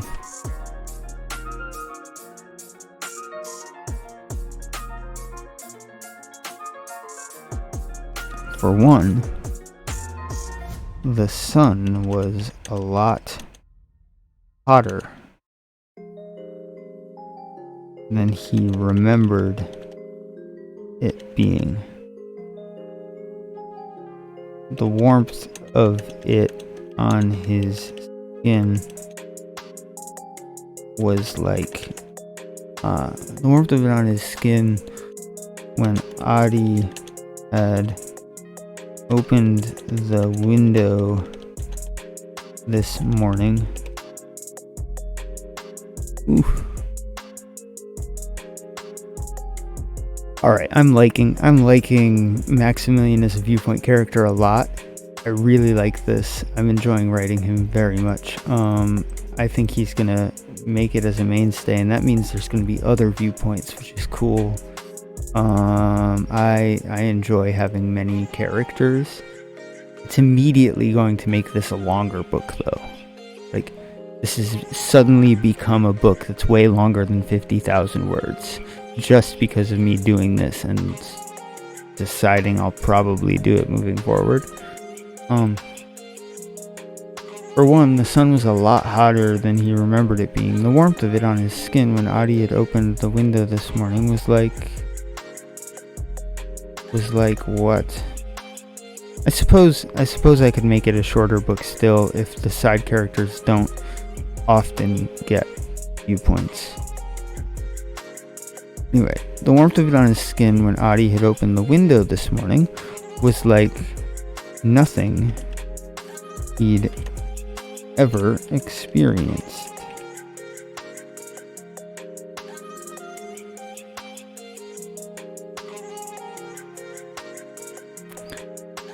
I really gotta remove this from my playlist.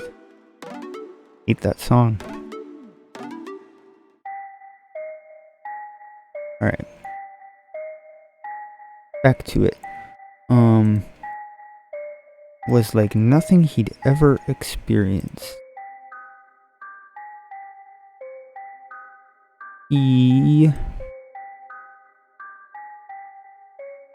What did he do?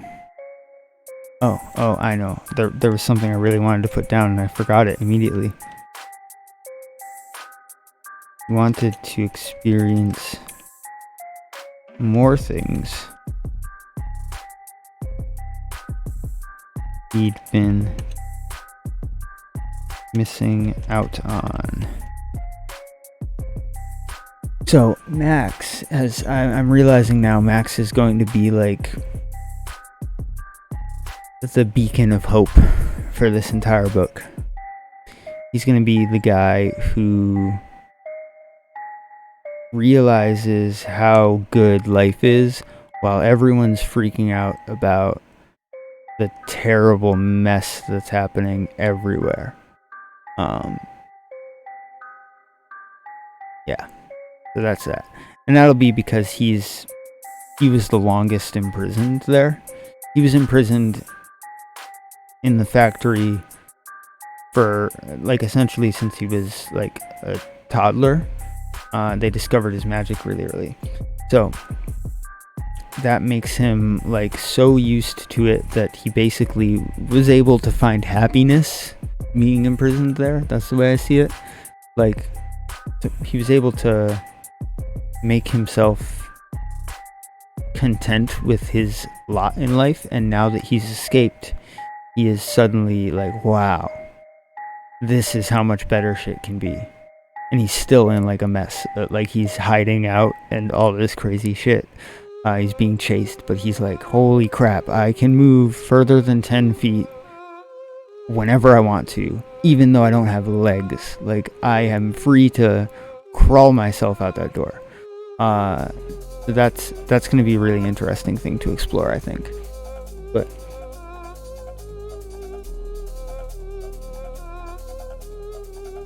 talking too much, all I meant to do was take that drink and continue moving forward. We are 25 words away from 2000. He wanted to experience more things he'd been missing out on.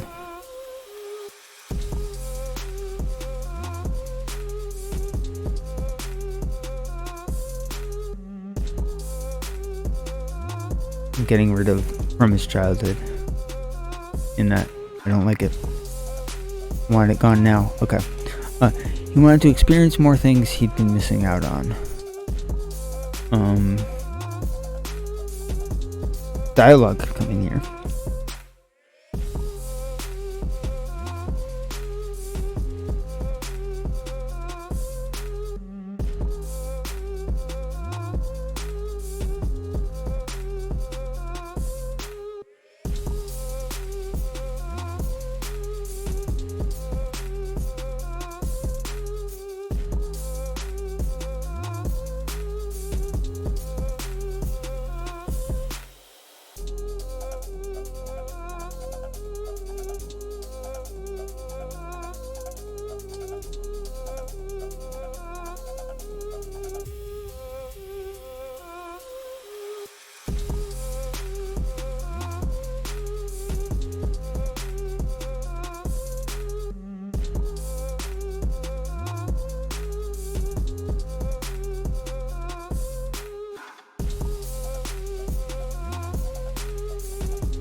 I forget if I think Georgia helped save Max.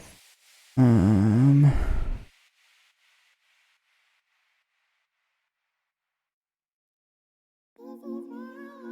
that moment, destruction around him, he turns to see Georgia now on the opposite side of the room, hand stretched out. Max loses his legs, everyone tries to help, Warden bears down, but Sheila throws back the Warden. Okay, yeah, everyone tries to help, that works. Asks Georgia, the woman who'd practically tried to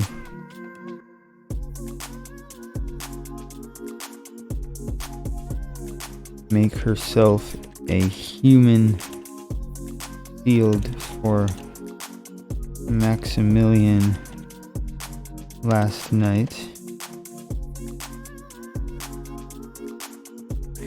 Maximilian, what do you want from the delicatessen? Asked Georgia, the woman who practically tried to make herself a human shield for Maximilian last night. Maybe he thinks of himself as Max. I'm gonna make him think of himself as Max all the time. Well, not all the time, but Maximilian wasn't too excited about the prospect of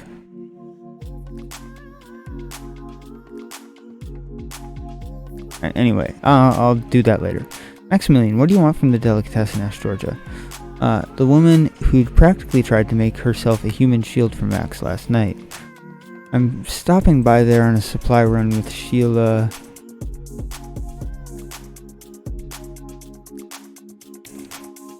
Soon.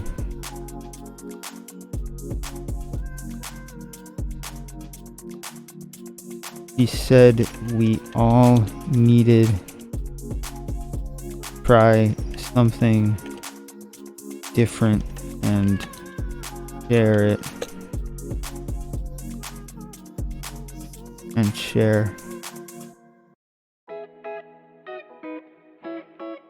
It's apparently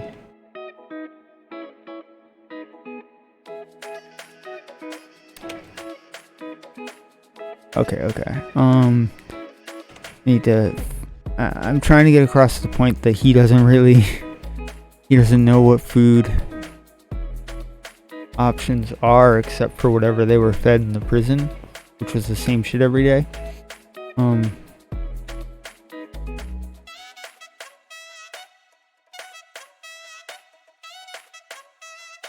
Delicatessen.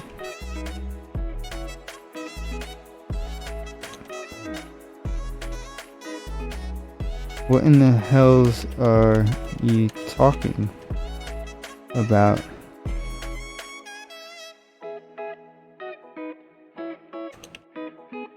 What are we trying?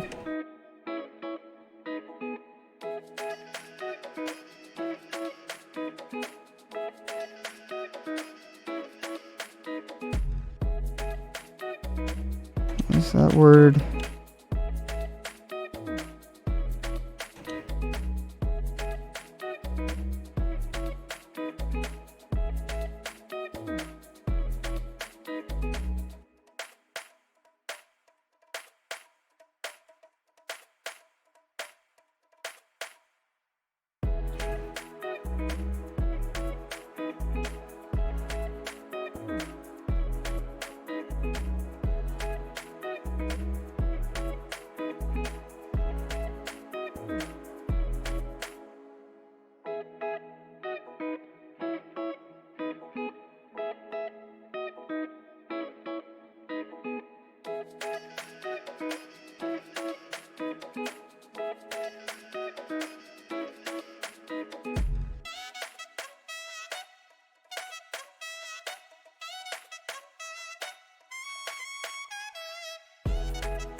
I'll try anything, though, is what he'd actually say. Okay. I'll try anything, though.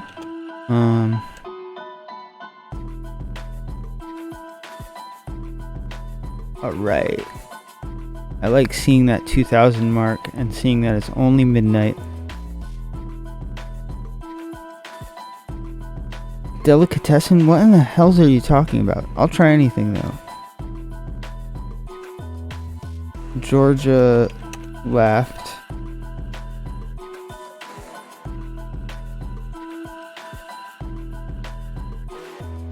And Max smiled at her, unsure of exactly what was so funny. It's food. It's a place for food.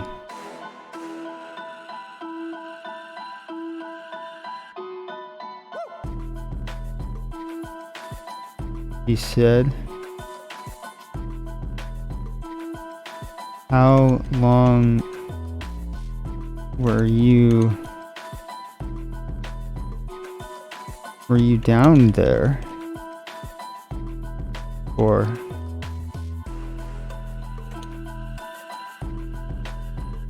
Delicatessens.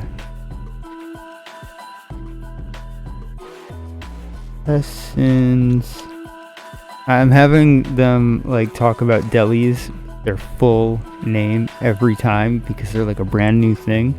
The delicatessens have been around for years.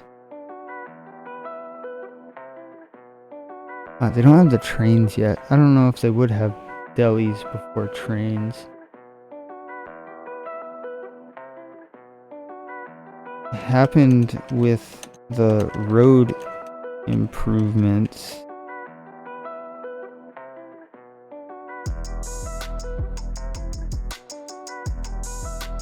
About 20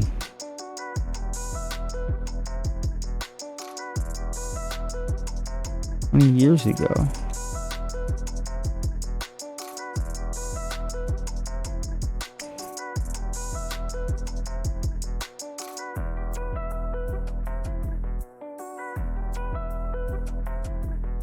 Yeah, I'd say that would be after my time below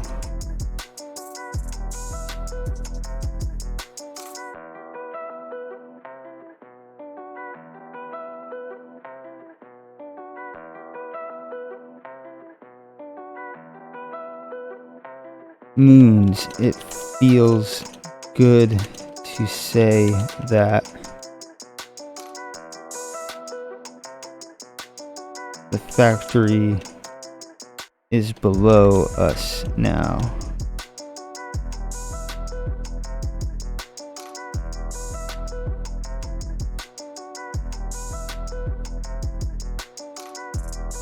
Max nodded to Georgia and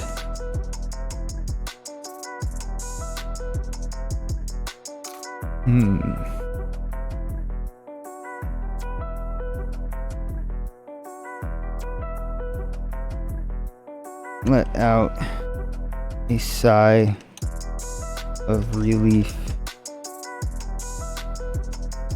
I've gotta think about how in pain he would be. It's only been 12 hours since he lost his legs.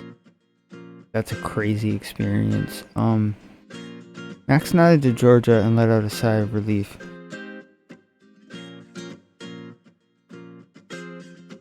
Get me something really delicious.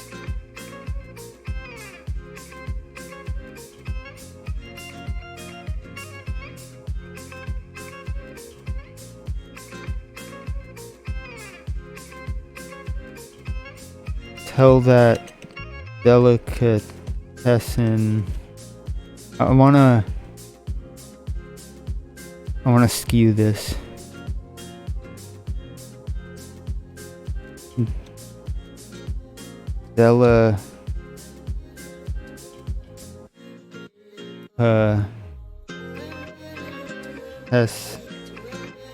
And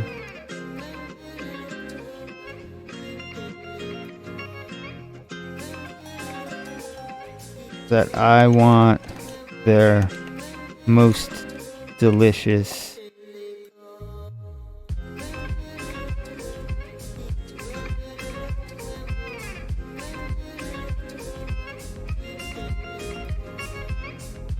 something. There needs to be a word that he would use that nobody else would for food. I don't want to say slop because he doesn't want the prison slop. Tell that delicatessen that I want their most delicious something or other. Okay.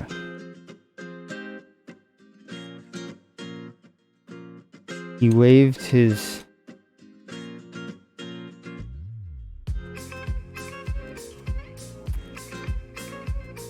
hand and produced a number of unmarked golden coins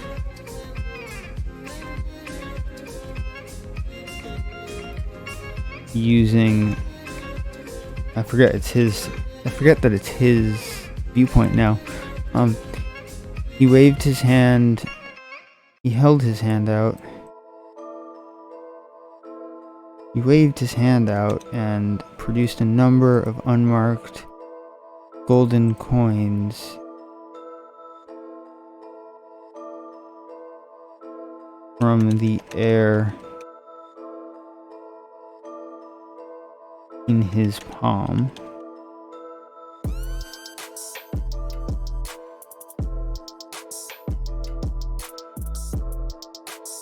I hope they like gold more than they like the markings on it.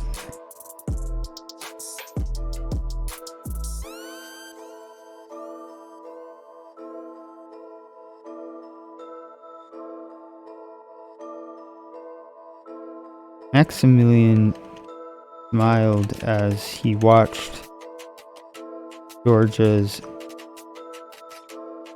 eyes go wide at the display of his powers. He forgot that everyone couldn't just do this.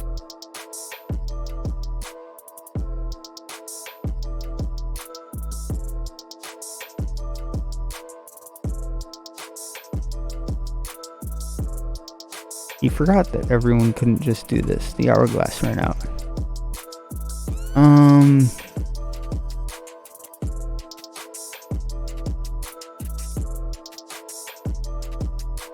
Let me see where I'm at.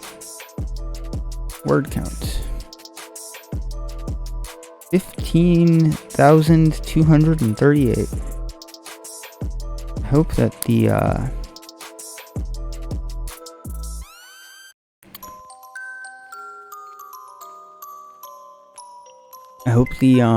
word counter is still functioning. I know it had issues yesterday once I hit like above this number of words, so it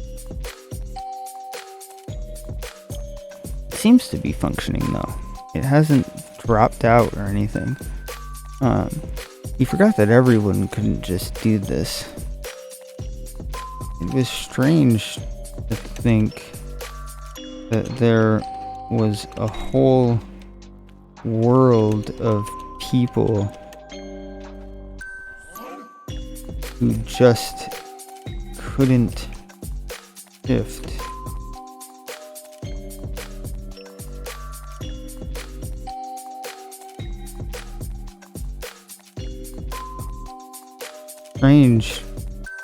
Stranger still,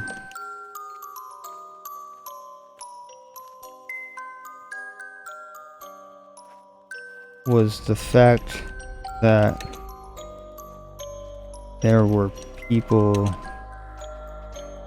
like Sheila and Georgia who could do something different entirely. Cool. I like that. It does look like my word count thing is not functioning, or maybe it just hasn't updated.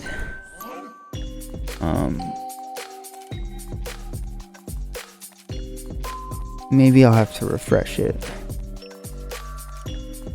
I just want to know where I'm at. Start tracking.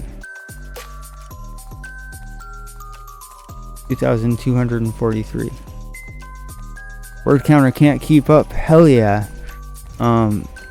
That's what I like to hear.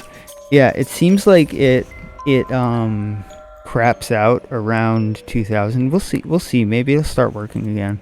I had to refresh it a lot last night. But I'm feeling pretty good about where we're at. We're 800 words away from my goal today. So I'm gonna have no issues getting that done. I like this Maximilian viewpoint. I kind of just did this all on a whim. He's a character who wasn't planned, and he definitely was not planned to have a viewpoint. So, this is fun. I'm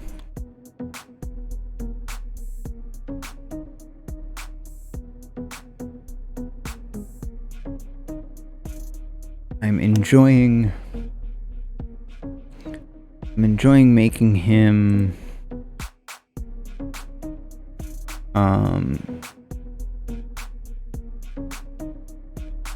evolving him a little bit, even if this doesn't become something that if this whole chapter or this whole viewpoint gets retracted from the novel by the time I edit it and stuff. It's good to do. It will evolve him for Sheila and Carlos's viewpoints.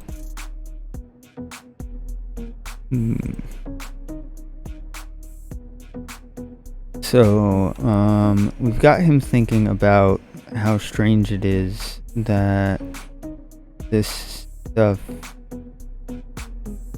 How strange it is that there's people who aren't like him. Aw. Heart to Max. Yeah, I like him a lot. I'm having fun with him. Ever since I wrote him for the first time, I was like, oh, this guy's gonna be somebody.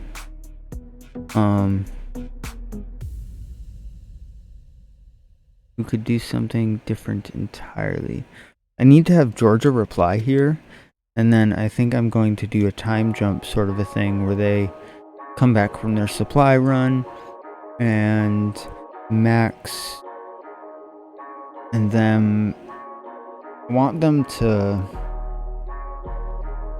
evolve the reader's knowledge of the magic system while they learn things themselves together, about combining their powers and stuff. So what I think I'm gonna have happen here, maybe, actually, yeah, maybe this chapter won't just be Max's perspective. Maybe we'll jump to Sheila, and Sheila dealing with some people who she's had to deal with. This'll... yeah, okay, I know what we're doing here. So Sheila needs to... we need to show the reader that Sheila knows some people, because once Carlos has his assassination attempt, he's going to need to be introduced to to the guild, and the guild is essentially like the Thieves Guild, kind of a guild of criminals in general, more like not just thieves, but like the underworld, and it's organized crime in general. And there's this woman who runs the whole thing, and Sheila knows her and has been working with her. So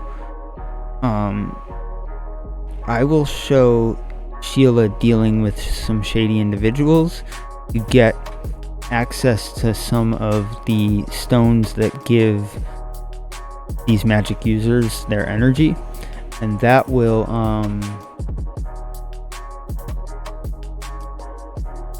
that will give the reader a little bit of a hint of this is going to be happening soon. And that way it's not too much of a shock to the system when Sheila's like, hey, I'm going to bring you somewhere. And introduces Carlos to their leader. So that all is actually happening fairly soon, because I skipped by the death scene. So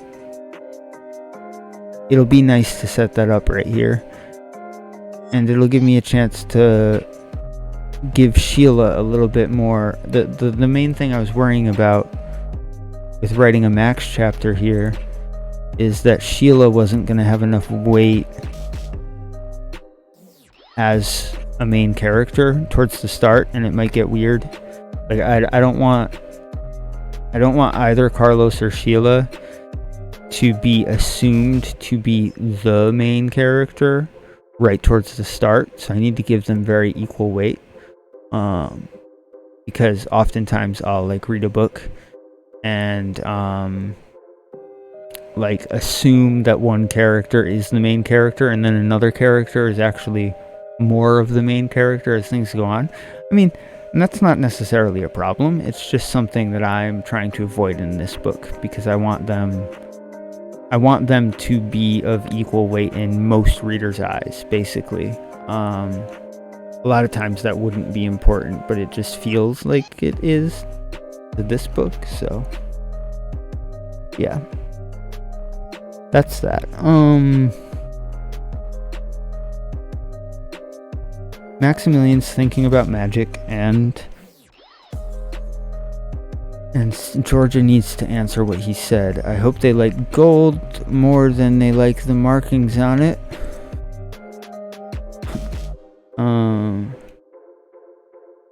I'm sure we can put these to good use. Don't exhaust yourself, though.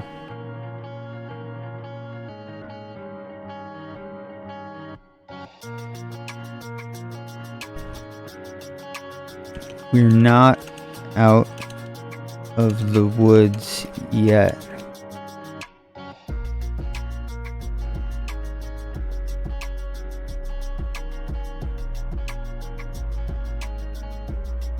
Out of the woods?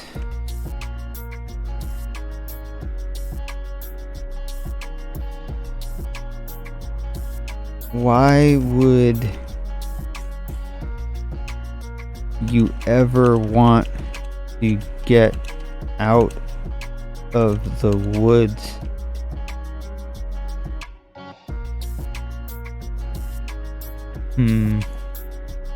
Why would you ever want to get out of the woods?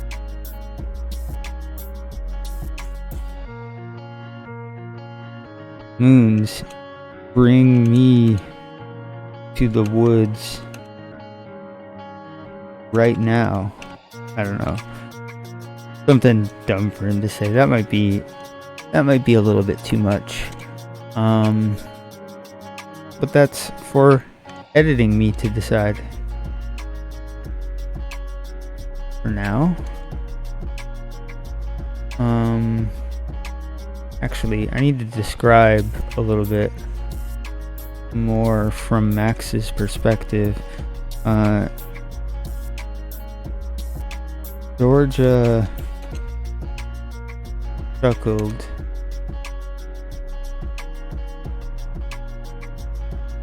Took the coins.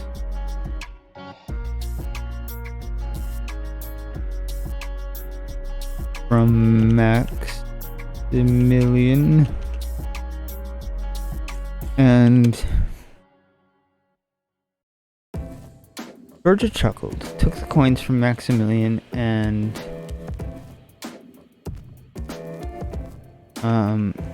went to find Sheila for their trip, for their supply run sounds better, I think. I went to find Sheila for their supply run. Okay. Is that enough to jump to a Sheila perspective when they've already left? That's what I'm trying to do here. I wanna end it on a note. Maybe I should have him... I'm just gonna underline this.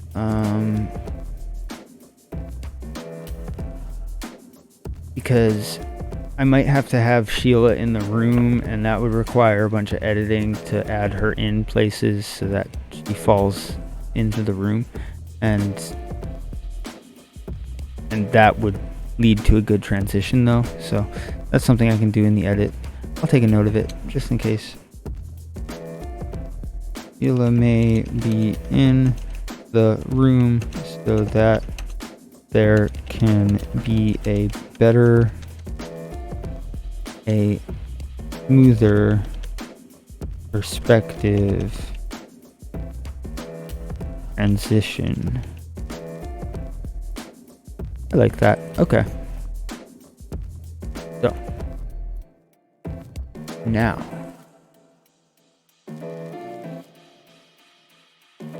Georgia chuckled, took the coins from Maximilian. Okay, so she's got gold coins. It's not important how many.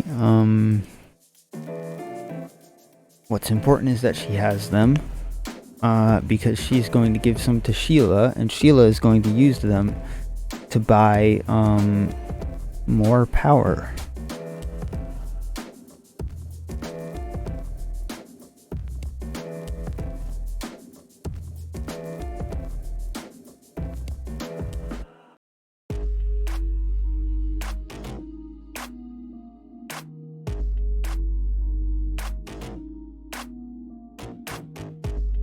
I'm trying to decide, is Sheila alone already when we jumped over to her? Or is she with Georgia? I think she's gonna be alone.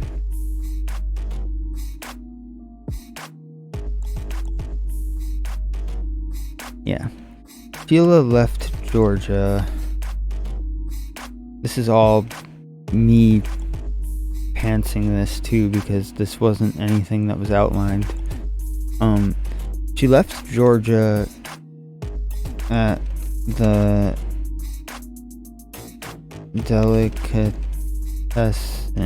I'm getting sick of typing that already. Sheila left Georgia at the delicatessen and headed off to meet her contact for the supply run.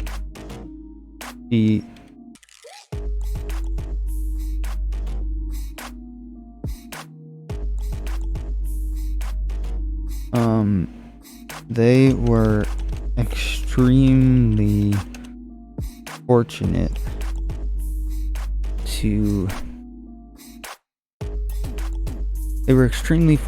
to have run in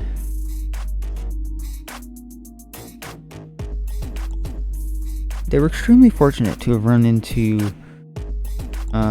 Maximilian and Andy.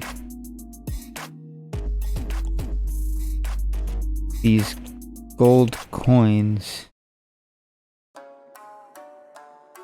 would help her acquire a lot more than she could have gotten with guild credit alone. And that's like, guild credit? What's that? What's going on?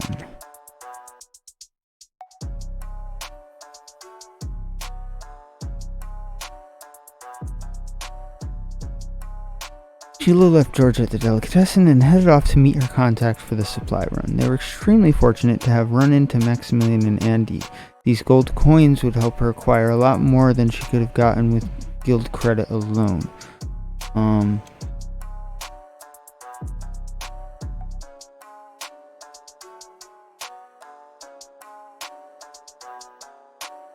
He headed to the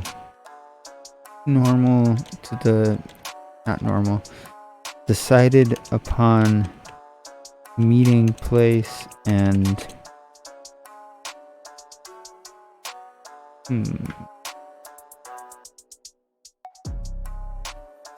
He headed to the decided upon meeting place and awaited the arrival of somebody. I don't know.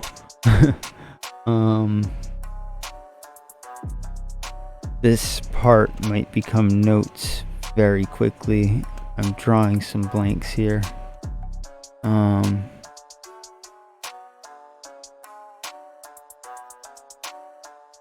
Let's see. He headed to the decided upon meeting place and awaited the arrival of her contact. I'm gonna be honest, I'm kinda glad I'm getting close to 3,000 because I'm losing it. It's been a long day, to say the least. I don't want to get into it, but it's happening. Anyway, she headed to the decided upon meeting place and awaited the arrival of her contact.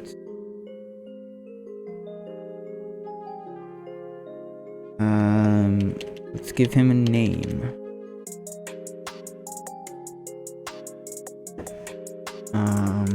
And then let's go describe location. Actually, no, I'll describe the location right now. What am I thinking?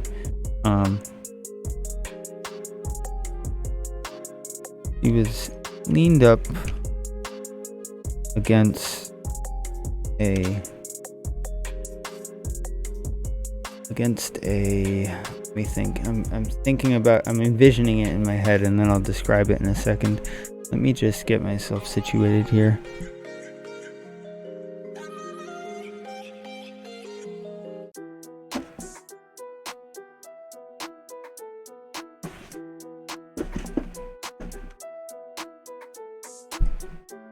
Okay, that's a little bit better. She was leaned up against the wall. Whoa, caps lock. Against the wall of an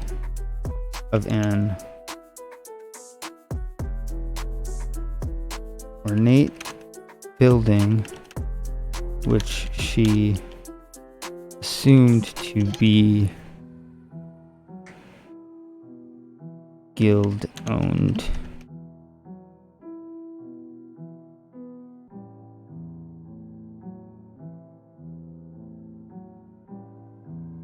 The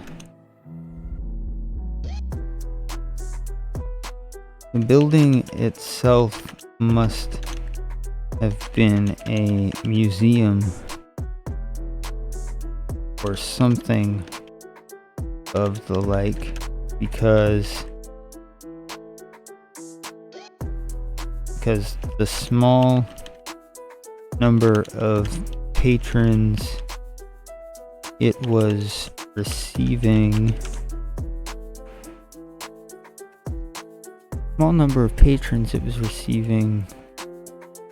were all dressed very nicely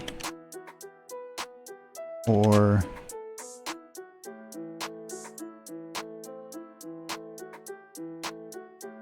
disheveled and covered in paint, or trying to describe like stereotypical artists. Receiving the small number of patrons it was receiving were all dressed either very nicely or they were disheveled and covered in paint or other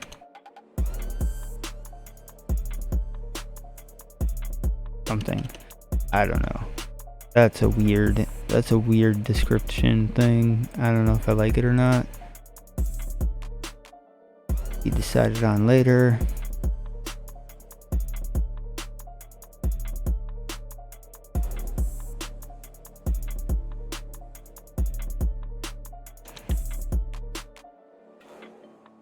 The contact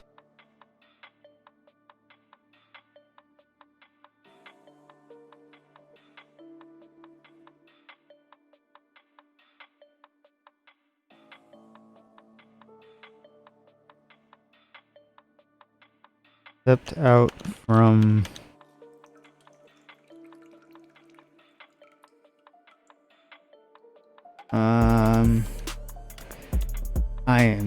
I'm so losing it.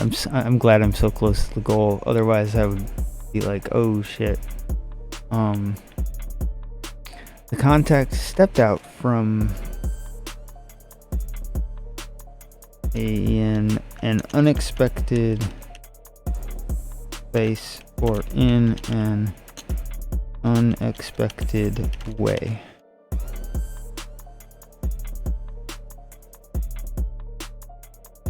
He was a large man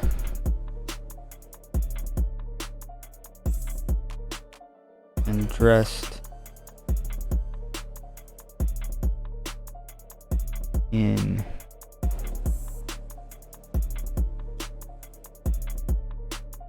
an overcoat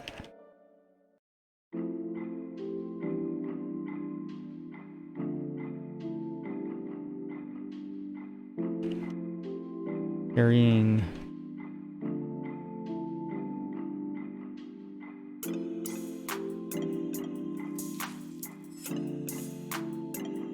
a suitcase and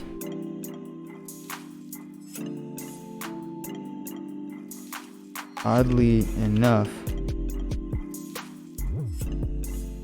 wearing a traveler's pack alongside wearing a traveler's pack on his back as well. I guess that'll work. That works. Okay. Let me just reload the counter.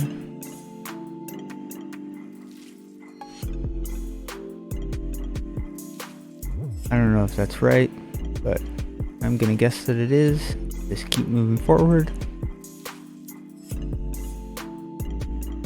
Alright, so the guy's got a briefcase and a bag.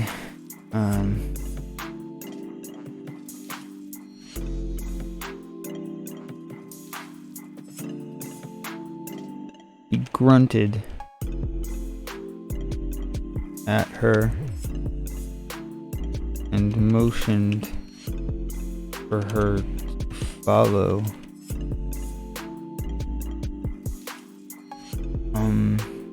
I would describe him motioned with his head for her to follow. I'm trying to describe the turning and walking. I don't know. For now, the note works.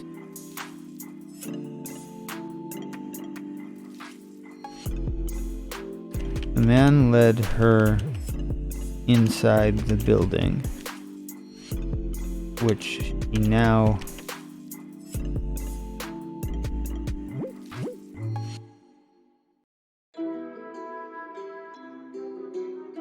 confirmed was an art museum of some kind or another.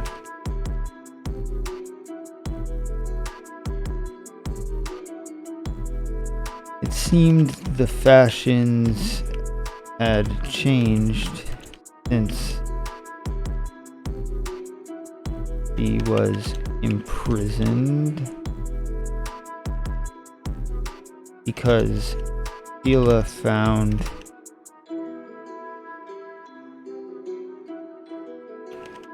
every piece on exhibit to be either distasteful or ridiculous. Okay. So she's kinda like putting her nose down and all this shit, like probably just because of not experience. I don't want to get too deep into the weeds about what the art is or whatever. I'll let the reader assume less is more with some things like this. So we've got that.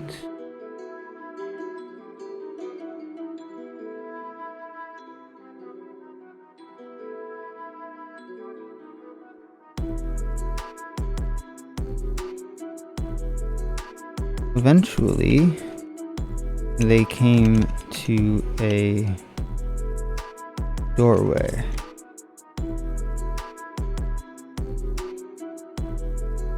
The man opened the door,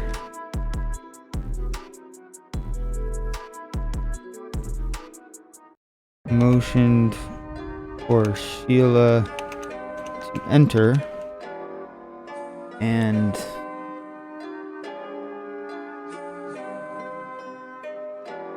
followed her in as soon as she did so. I don't know, eventually they came to a doorway. The man opened the door, motioned for Sheila to enter. Man opened the door and held it for Sheila. Get inside. Nah. In.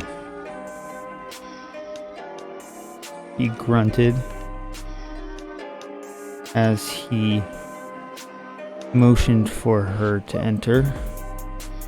There we go, that gives it something. And followed her in as soon as she did so. Cool. Now, as soon as they were inside, the nicely lit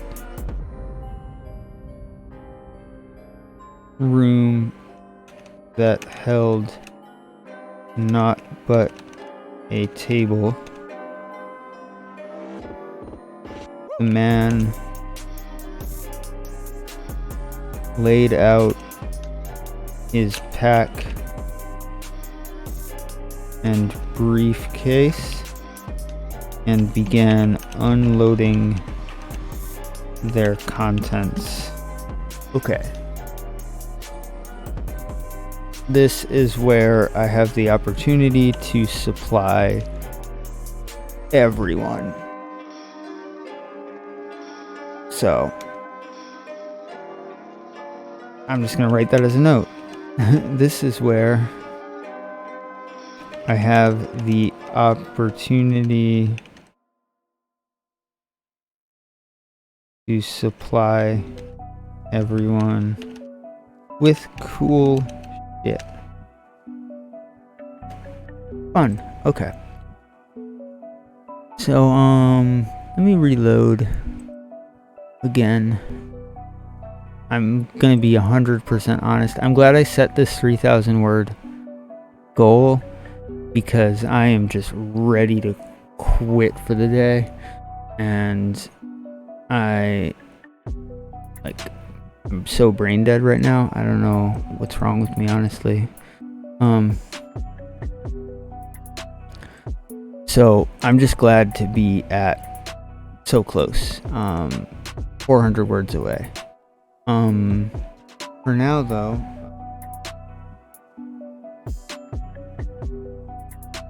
what I'm gonna do is pull up the be right back screen really quick. I'm gonna get a quick snack or something. Maybe that'll give me like some more energy. Maybe I can push further than 3,000 then. Either way, I'll be right back to write the next 400 words or more. So see you all in a few.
Okay, I am back. One moment. Alright, so, I got myself a bunch of sugary treats, ate them. I'm feeling a lot better, actually. Don't know how long that'll last. It might just be a sugar rush and I'll crash really quick. But on the bright side, there's only 400 words until the goal. So, I'm going to use this time to write. And who knows, maybe I'll get way further than that. Got a chocolate bar next to me. Feeling pretty good, especially compared to 5 minutes ago. I think just standing up, getting out of the seat, I've been sitting here for like 3 hours, just non-stop, putting words down. So, getting a little bit of a revival was good. I can't believe how much I've gotten done in just 3 hours. This is a lot faster than my normal pace. Hopefully I can keep this pace up, because if I can do this much in 4 hours, it's a lot less of a daunting task to get 50,000 words done by the 30th. Yeah, so we'll see how it goes. Oh, and I noticed that during my break, Calamity Crow followed me. Thank you for that. I really appreciate it. I hope you're still in here. I hope my long-ass break didn't turn you away. Currently writing a NaNoWriMo novel. We are at about... Let's just see how many words we're at.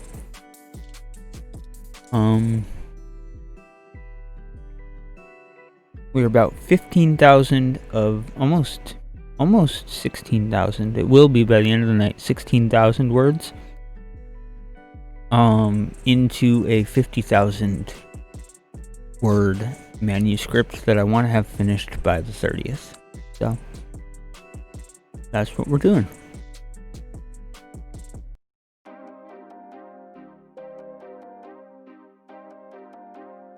One moment.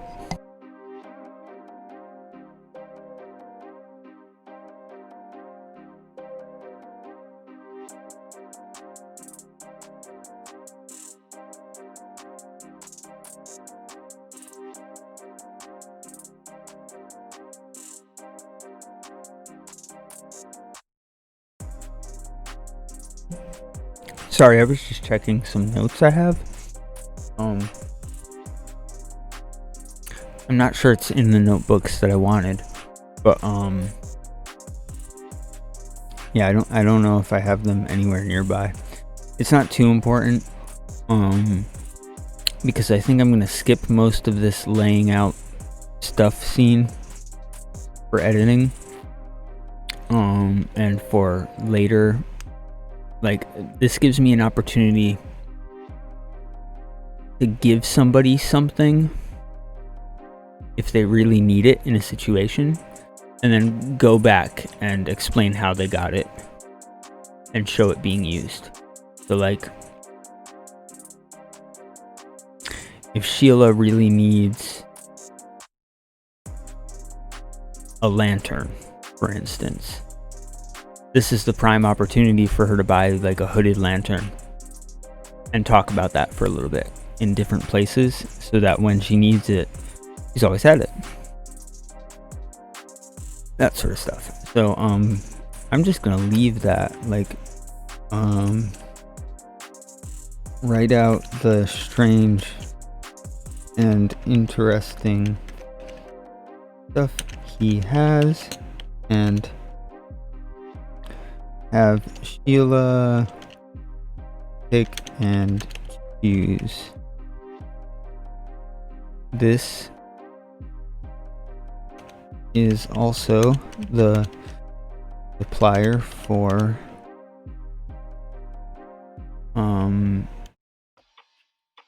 life energy in the form of moon crystals, and there we go.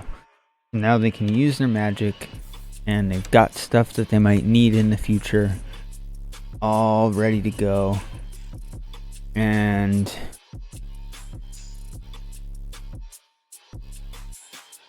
that's that. So moving forward, what does she do after this? Or do we jump from this back to Max? Because, oh shit, I wasn't really thinking. This is the problem with trying to write fast and including like improvised stuff, because like I don't know how this leads into the stuff that I want to have actually happen. I don't have enough details to go off of, and I need to brainstorm it. But what I really want to do is get this finished, so get this word count finished for today. I can think about that stuff later. So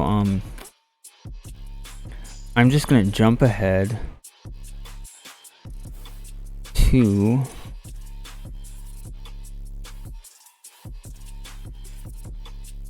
you know what, maybe I'll start, maybe I'll jump back. Maybe I'll start on the Carlos John thing now. I was worried about that earlier, but now I'm feeling like I can get at least 400 words of it out. Been mulling around for a minute.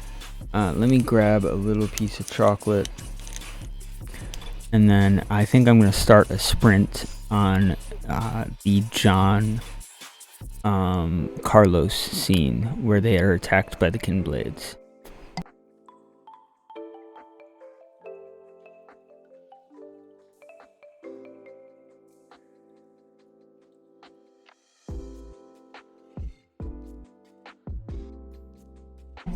Okay, so we have, I'm dead serious, John, this isn't a joke.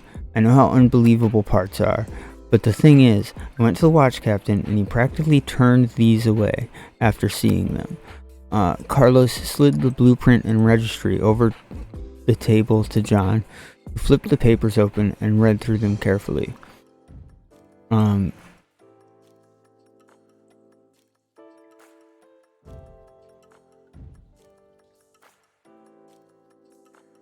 Yeah, so I'm going to start here, and I'm going to flip this and do a full sprint, whether it's more than 400 words or not, doesn't really matter. I'm going now. Alright. Carla slid the blueprint and registry over the table to John, who flipped the papers open and read through them carefully.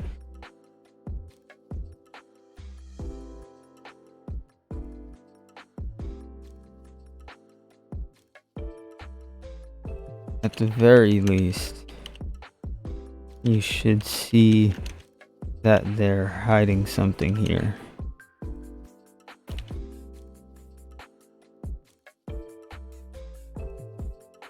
Even if you don't believe me.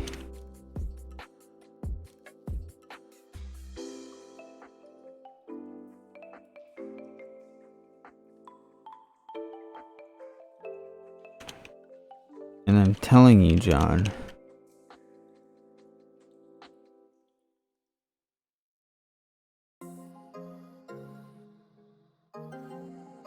they're not going to like that I'm looking into this.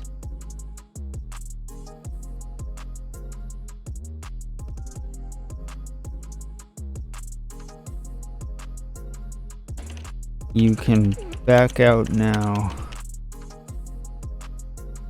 if you like.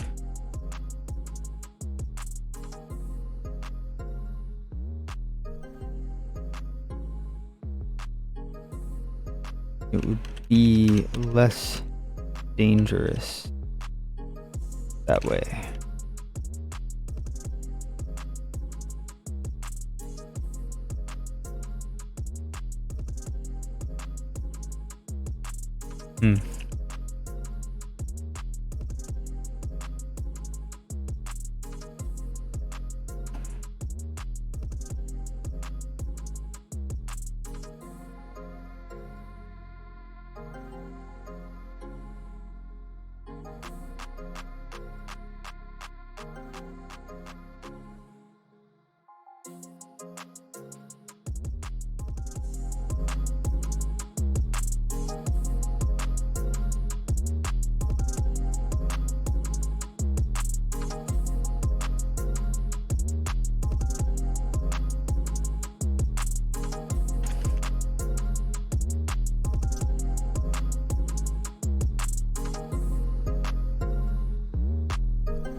John flipped over a page on the registry and looked down it.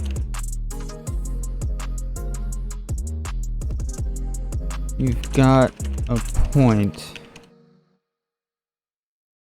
They are hiding something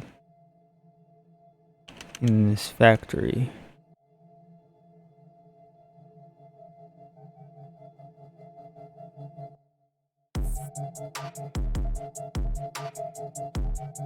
And no.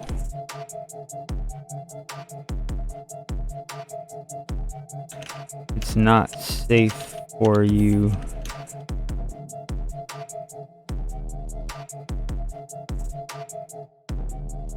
if the watch captain is on the payroll of a nobleman.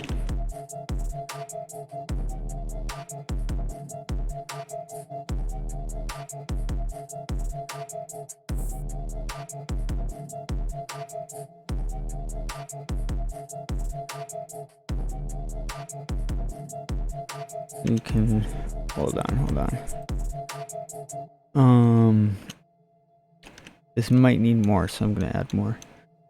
The most suspicious part of it all is how unwilling he was to even take a look. The guard practically has the full run of the city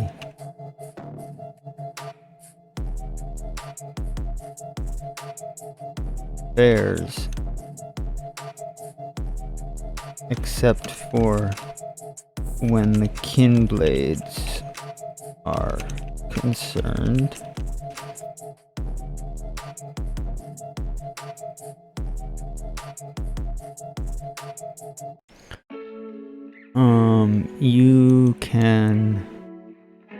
You can hide out at mine if you promise not to drink all my good liquor.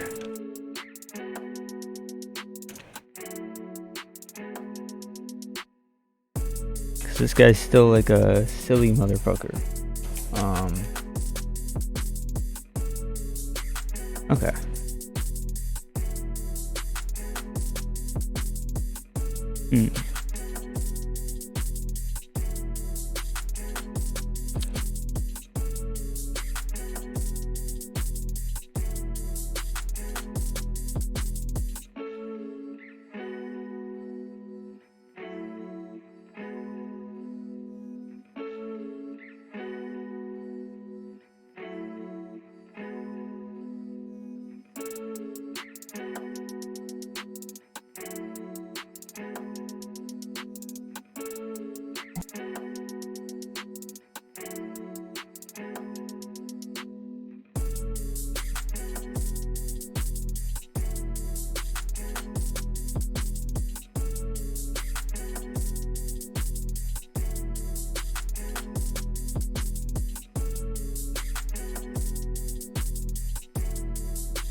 We're getting so very close to that 3K mark.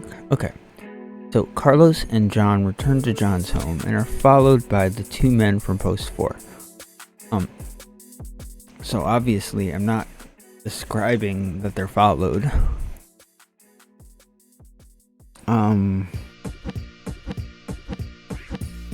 But I might want something like a scene where they're walking and talking. And I don't know how I'd make it obvious that they're being followed to the reader, but maybe that's to consider for later. For now, I think I'm going to jump right into the scene as it starts in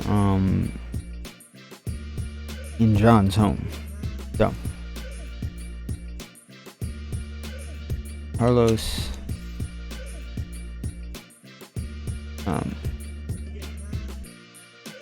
John led Carlos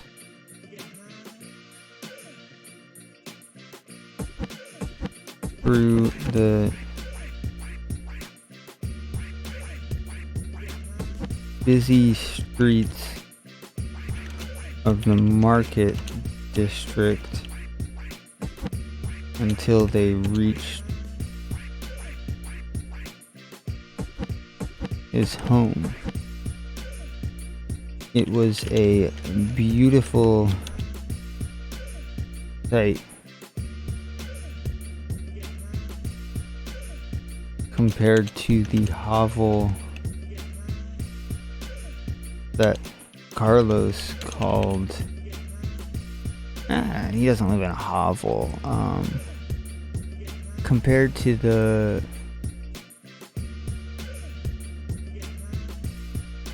apartment that Carlos called his home.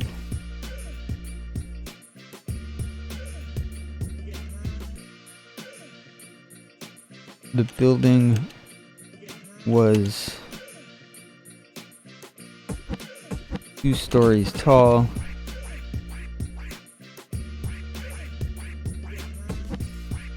had a small garden in the front,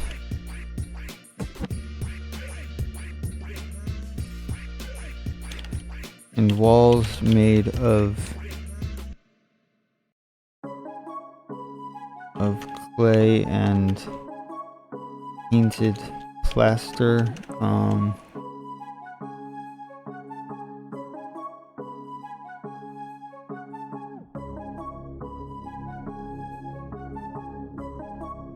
practically a palace on a retired guard's stipend.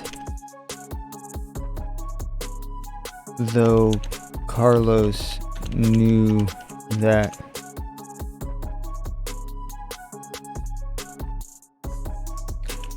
John was involved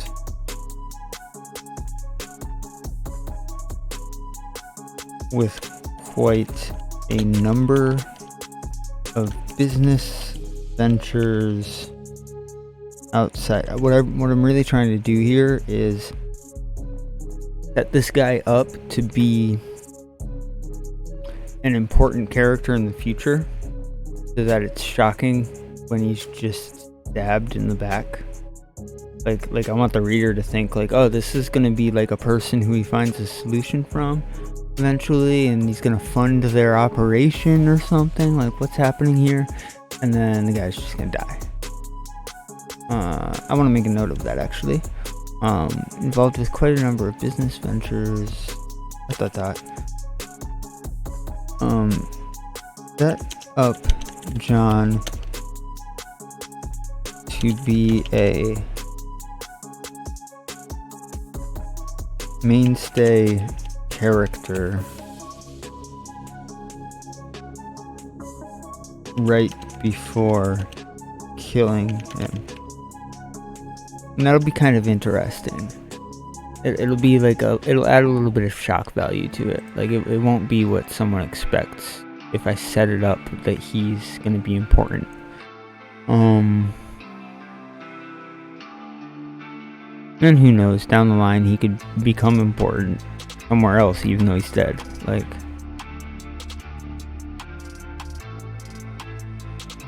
$2,860, 95% of the way. Carlos knew that John was involved with quite a number of business ventures, which earned him a solid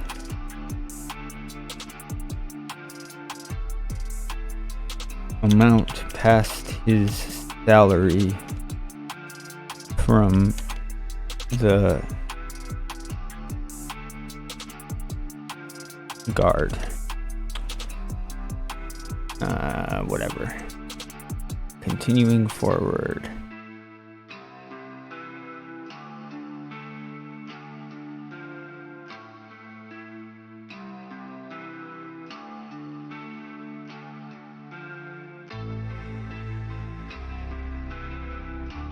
Perhaps John could fund some sort of independent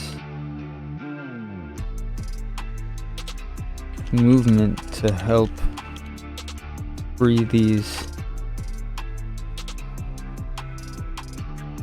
folks still imprisoned under the factory.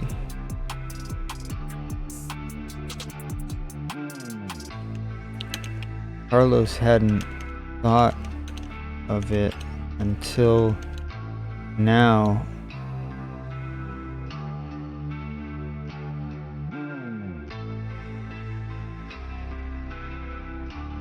But either way, he'd need to convince the man of the truth in his story before he'd help in any capacity.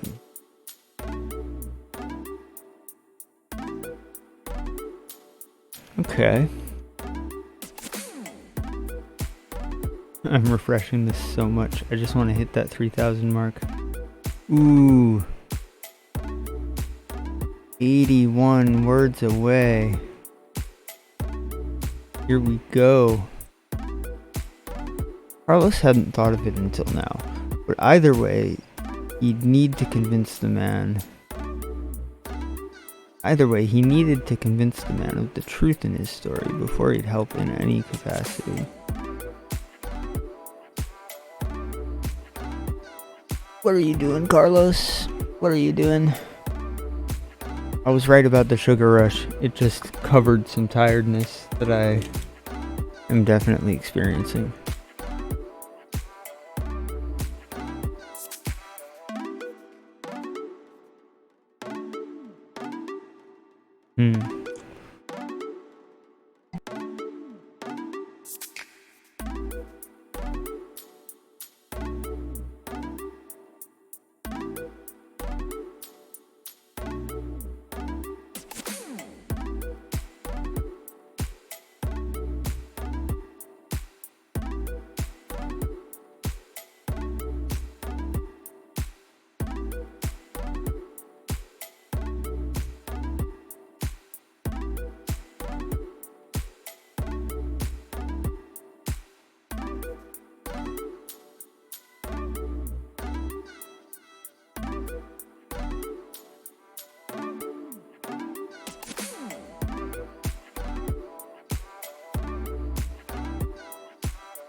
So I'm really kind of lost here. But I'm having John like go up to make preparations for Carlos to leave him to his thoughts. I really don't know. What I want to do is lead them into a discussion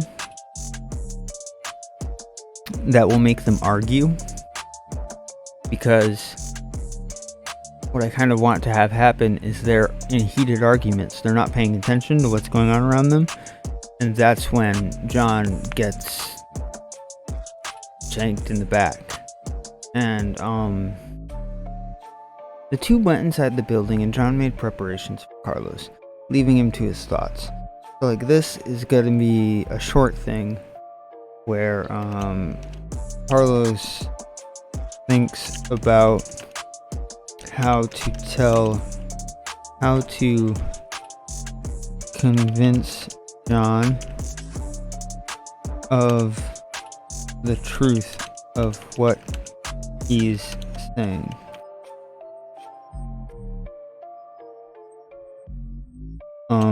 Whatever conclusion he comes to for what to say will be the wrong one. John will get pissed and they will argue. This argument will lead to them being unfocused and John being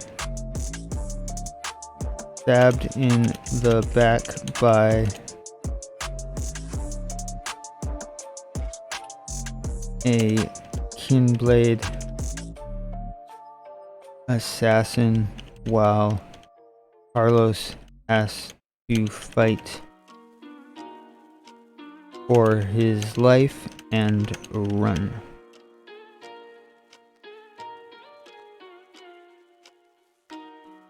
Okay.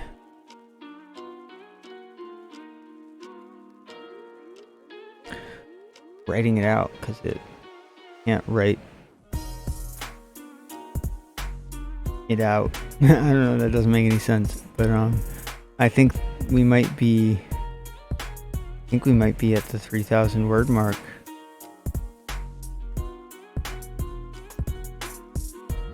Yeah, wow. Look at that. 3001. And we're still in the middle of a sprint, so I want to keep going.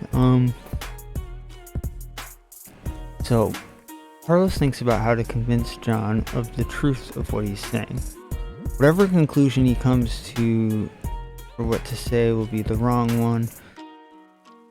So, the two went inside the building, and John made preparations for Carlos, leaving him to his thoughts.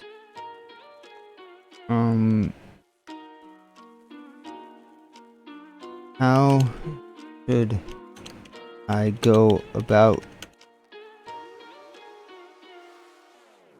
no. How do I convince John that this is real?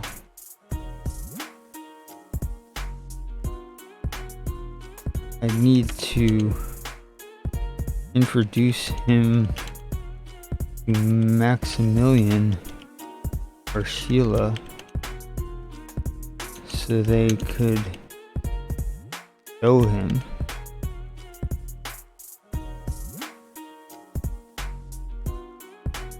Or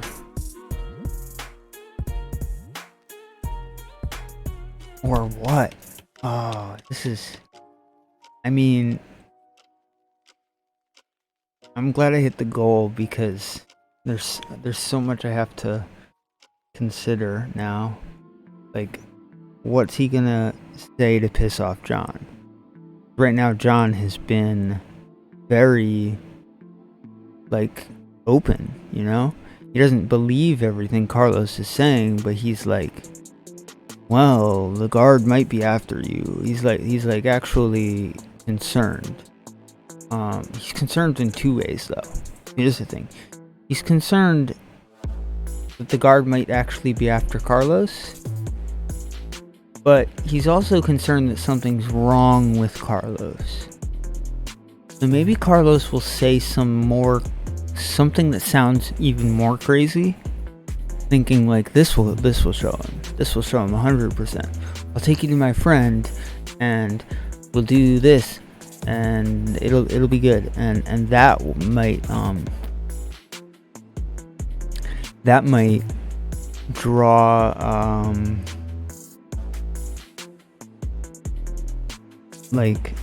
draw John into a fit of anger, you know? Like what the fuck? Really gonna tell me that your magic friend is staying in the slum district and you want me to go there right now with you? Like, that's dumb. I don't want to just go run through the slums and on this morning when I could be doing 100 other things. I have business meetings, I have whatever. I don't know if that's enough to actually like piss him off.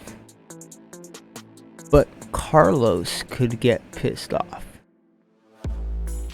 if he refuses. That's okay. I like that, actually.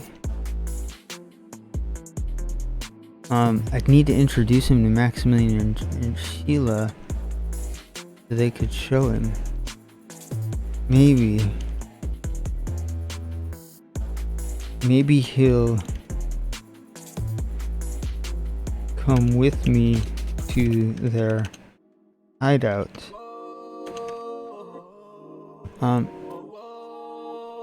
That's it.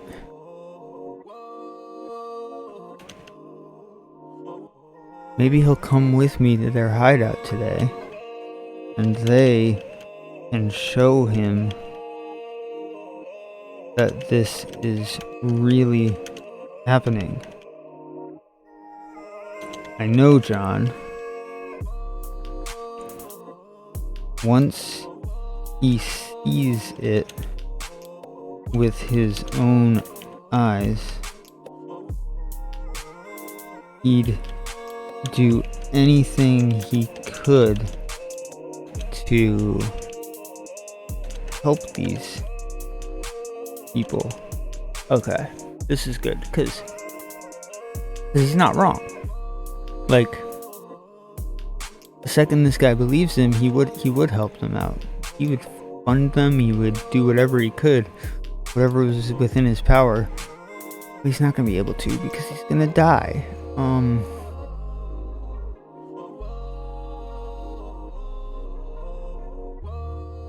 So let's keep moving forward.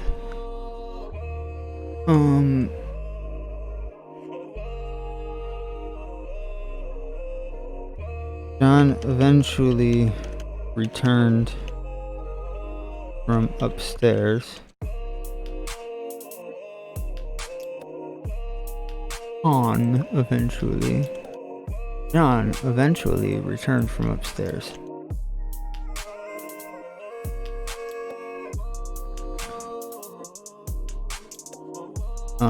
Something mundane, like I've got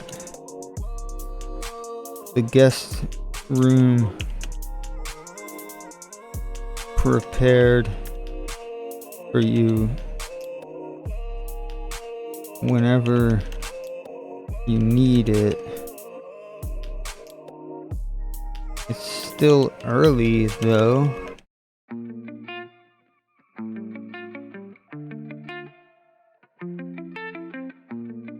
Have you thought about lunch? I assume with everything going on, you're not. Whoops, something happened there. I assume with everything going on that you're not going in to work today. Okay. Getting somewhere. It's definitely getting somewhere. So you're not going into work today.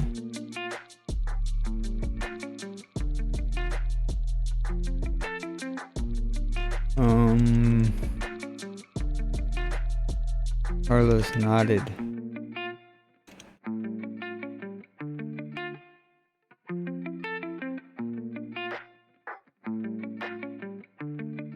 Yeah, lunch. How about the factory district? I've got some friends I'd like you to meet.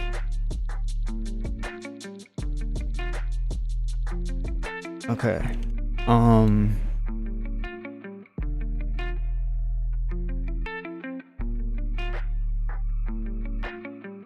John laughed. The factory district?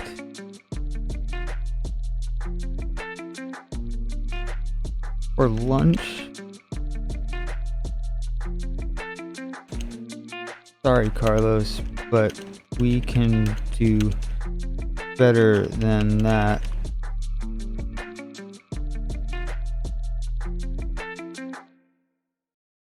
Sorry, Carlos, but we can do better than that.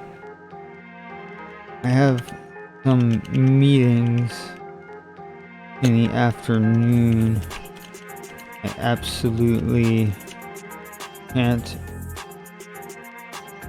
avoid either.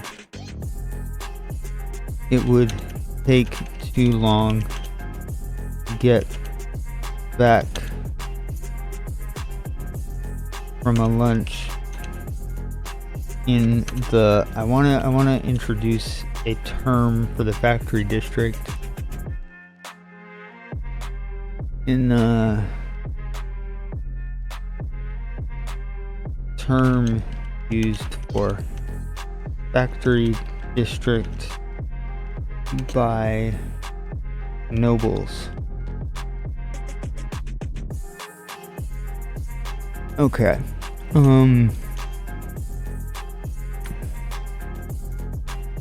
So, John laughed. The factory district for lunch? Sorry, Carlos, but we can do better than that. No. John. I know some people who can prove everything I've told you.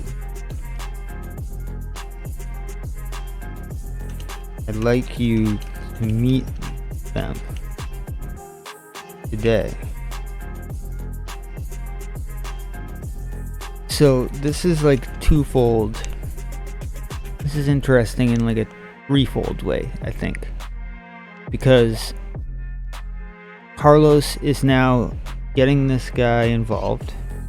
Makes the reader think maybe that this guy is going to be involved. I'm honestly kind of thinking maybe they'd think he's a villain.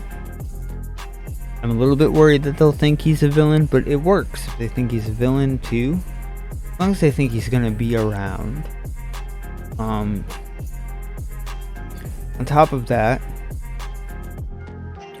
it also makes it seem like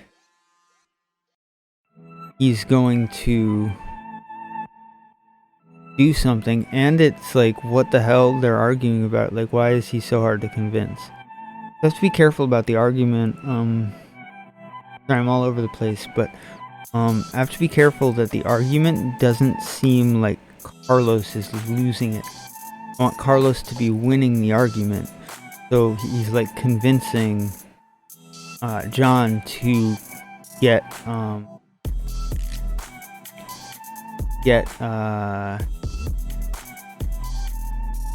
to come with him to meet Sheila and them. The hourglass is out. That's the sprint. I'm at 3,192 words.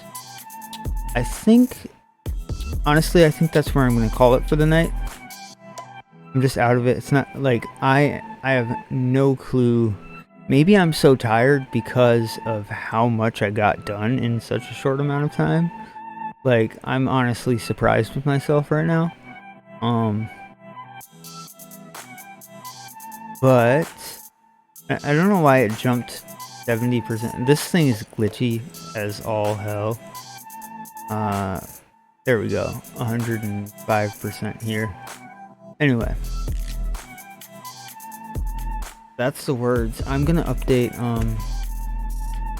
the NaNoWriMo page right now. So let's holy crap, it feels good to add I didn't even check my word total. Word count. 16,225 words. Still behind, but I'm really catching up. So let's just update that. I'm feeling really good.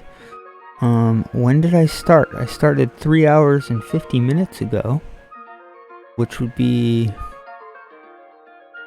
9:30. I started at 9:30 p.m. and I ended at 1:20 a.m. Oh, whoops. 01:20 a.m. And update progress. Let us look at this graph. Oh, that's good to see. I've finally got a steeper incline than this line. At this rate, let me see. At this rate, if I keep this rate going and go no faster, it seems like around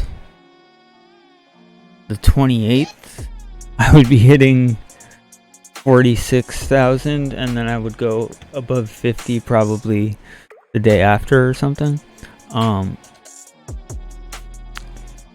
So, I mean, that's okay. I think I can do more based on today. I think I can do more in a day.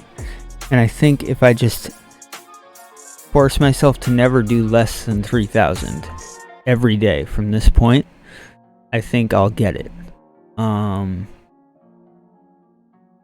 So, I mean, I know I'll get it if I do that. I know 100% I'll get 50,000 words if I do that. I just have to do that. The only thing is Thanksgiving. The 26th. I probably won't get 3,000 words on Thanksgiving. 'Cause family stuff. So I really should do a much bigger day at some point for that. Or 3,500 or something. It's weird that this didn't update, but the graph did. Okay, it updated now. It's good to see being over the exact number of words I'd need. It's good to see being way above 10,000. That's nice. Just, it feels good all around, even though I'm still behind. It feels like I'm I am accomplishing something, so whatever the case is, I'm accomplishing something here. That's what's good about it. That's the purpose of it, you know? So that's where I'm at. I'm feeling pretty good. I'm liking this hourglass. It seems to be speeding up my process a lot. I don't find excuses to stop and explain something or think about something at length, because I'm like, oh, the hourglass is going, I gotta keep writing, I gotta keep putting words down, and that's stopping me from editing, from thinking too much, because all of that can happen in the editing process. I mean, I actually think this might be a better method of writing than the one that I've been using prior to really attempting NaNoWriMo, because I don't know, it's like the process of editing a book is like reading a book plus writing a book in terms of like the length of time it takes. So because you have to go through every page and be particular about every sentence and fix things and make sure things add up on page 2 the same way they do on page 150, and that sort of shit takes a long time. So my point being, like, the first draft, like I always think when I'm drafting, like, oh, it'll make editing so much easier if I just do this little bit here and this little bit here and this little bit here and this little bit here. And honestly, there are some things, like just things that I'd forget otherwise, that I do want to do that with, but really, like, I think a lot of that can get done in the editing process just as fast as if it wasn't done. Just like it would take just as much time to change that sentence to something better while editing than it would to not have to, or to see the second version of it and edit that version of it, you know? So that's all. That's just a rant to end the stream off. It was a good one. It was half the length of my normal streams, doing double the word count. So that's good. Yeah. Thanks everyone for stopping in today. I am happy to be finishing at 1:30 instead of 4 a.m. like I expected. So have a good night, and I will probably see you tomorrow. I will definitely see you tomorrow. Bye.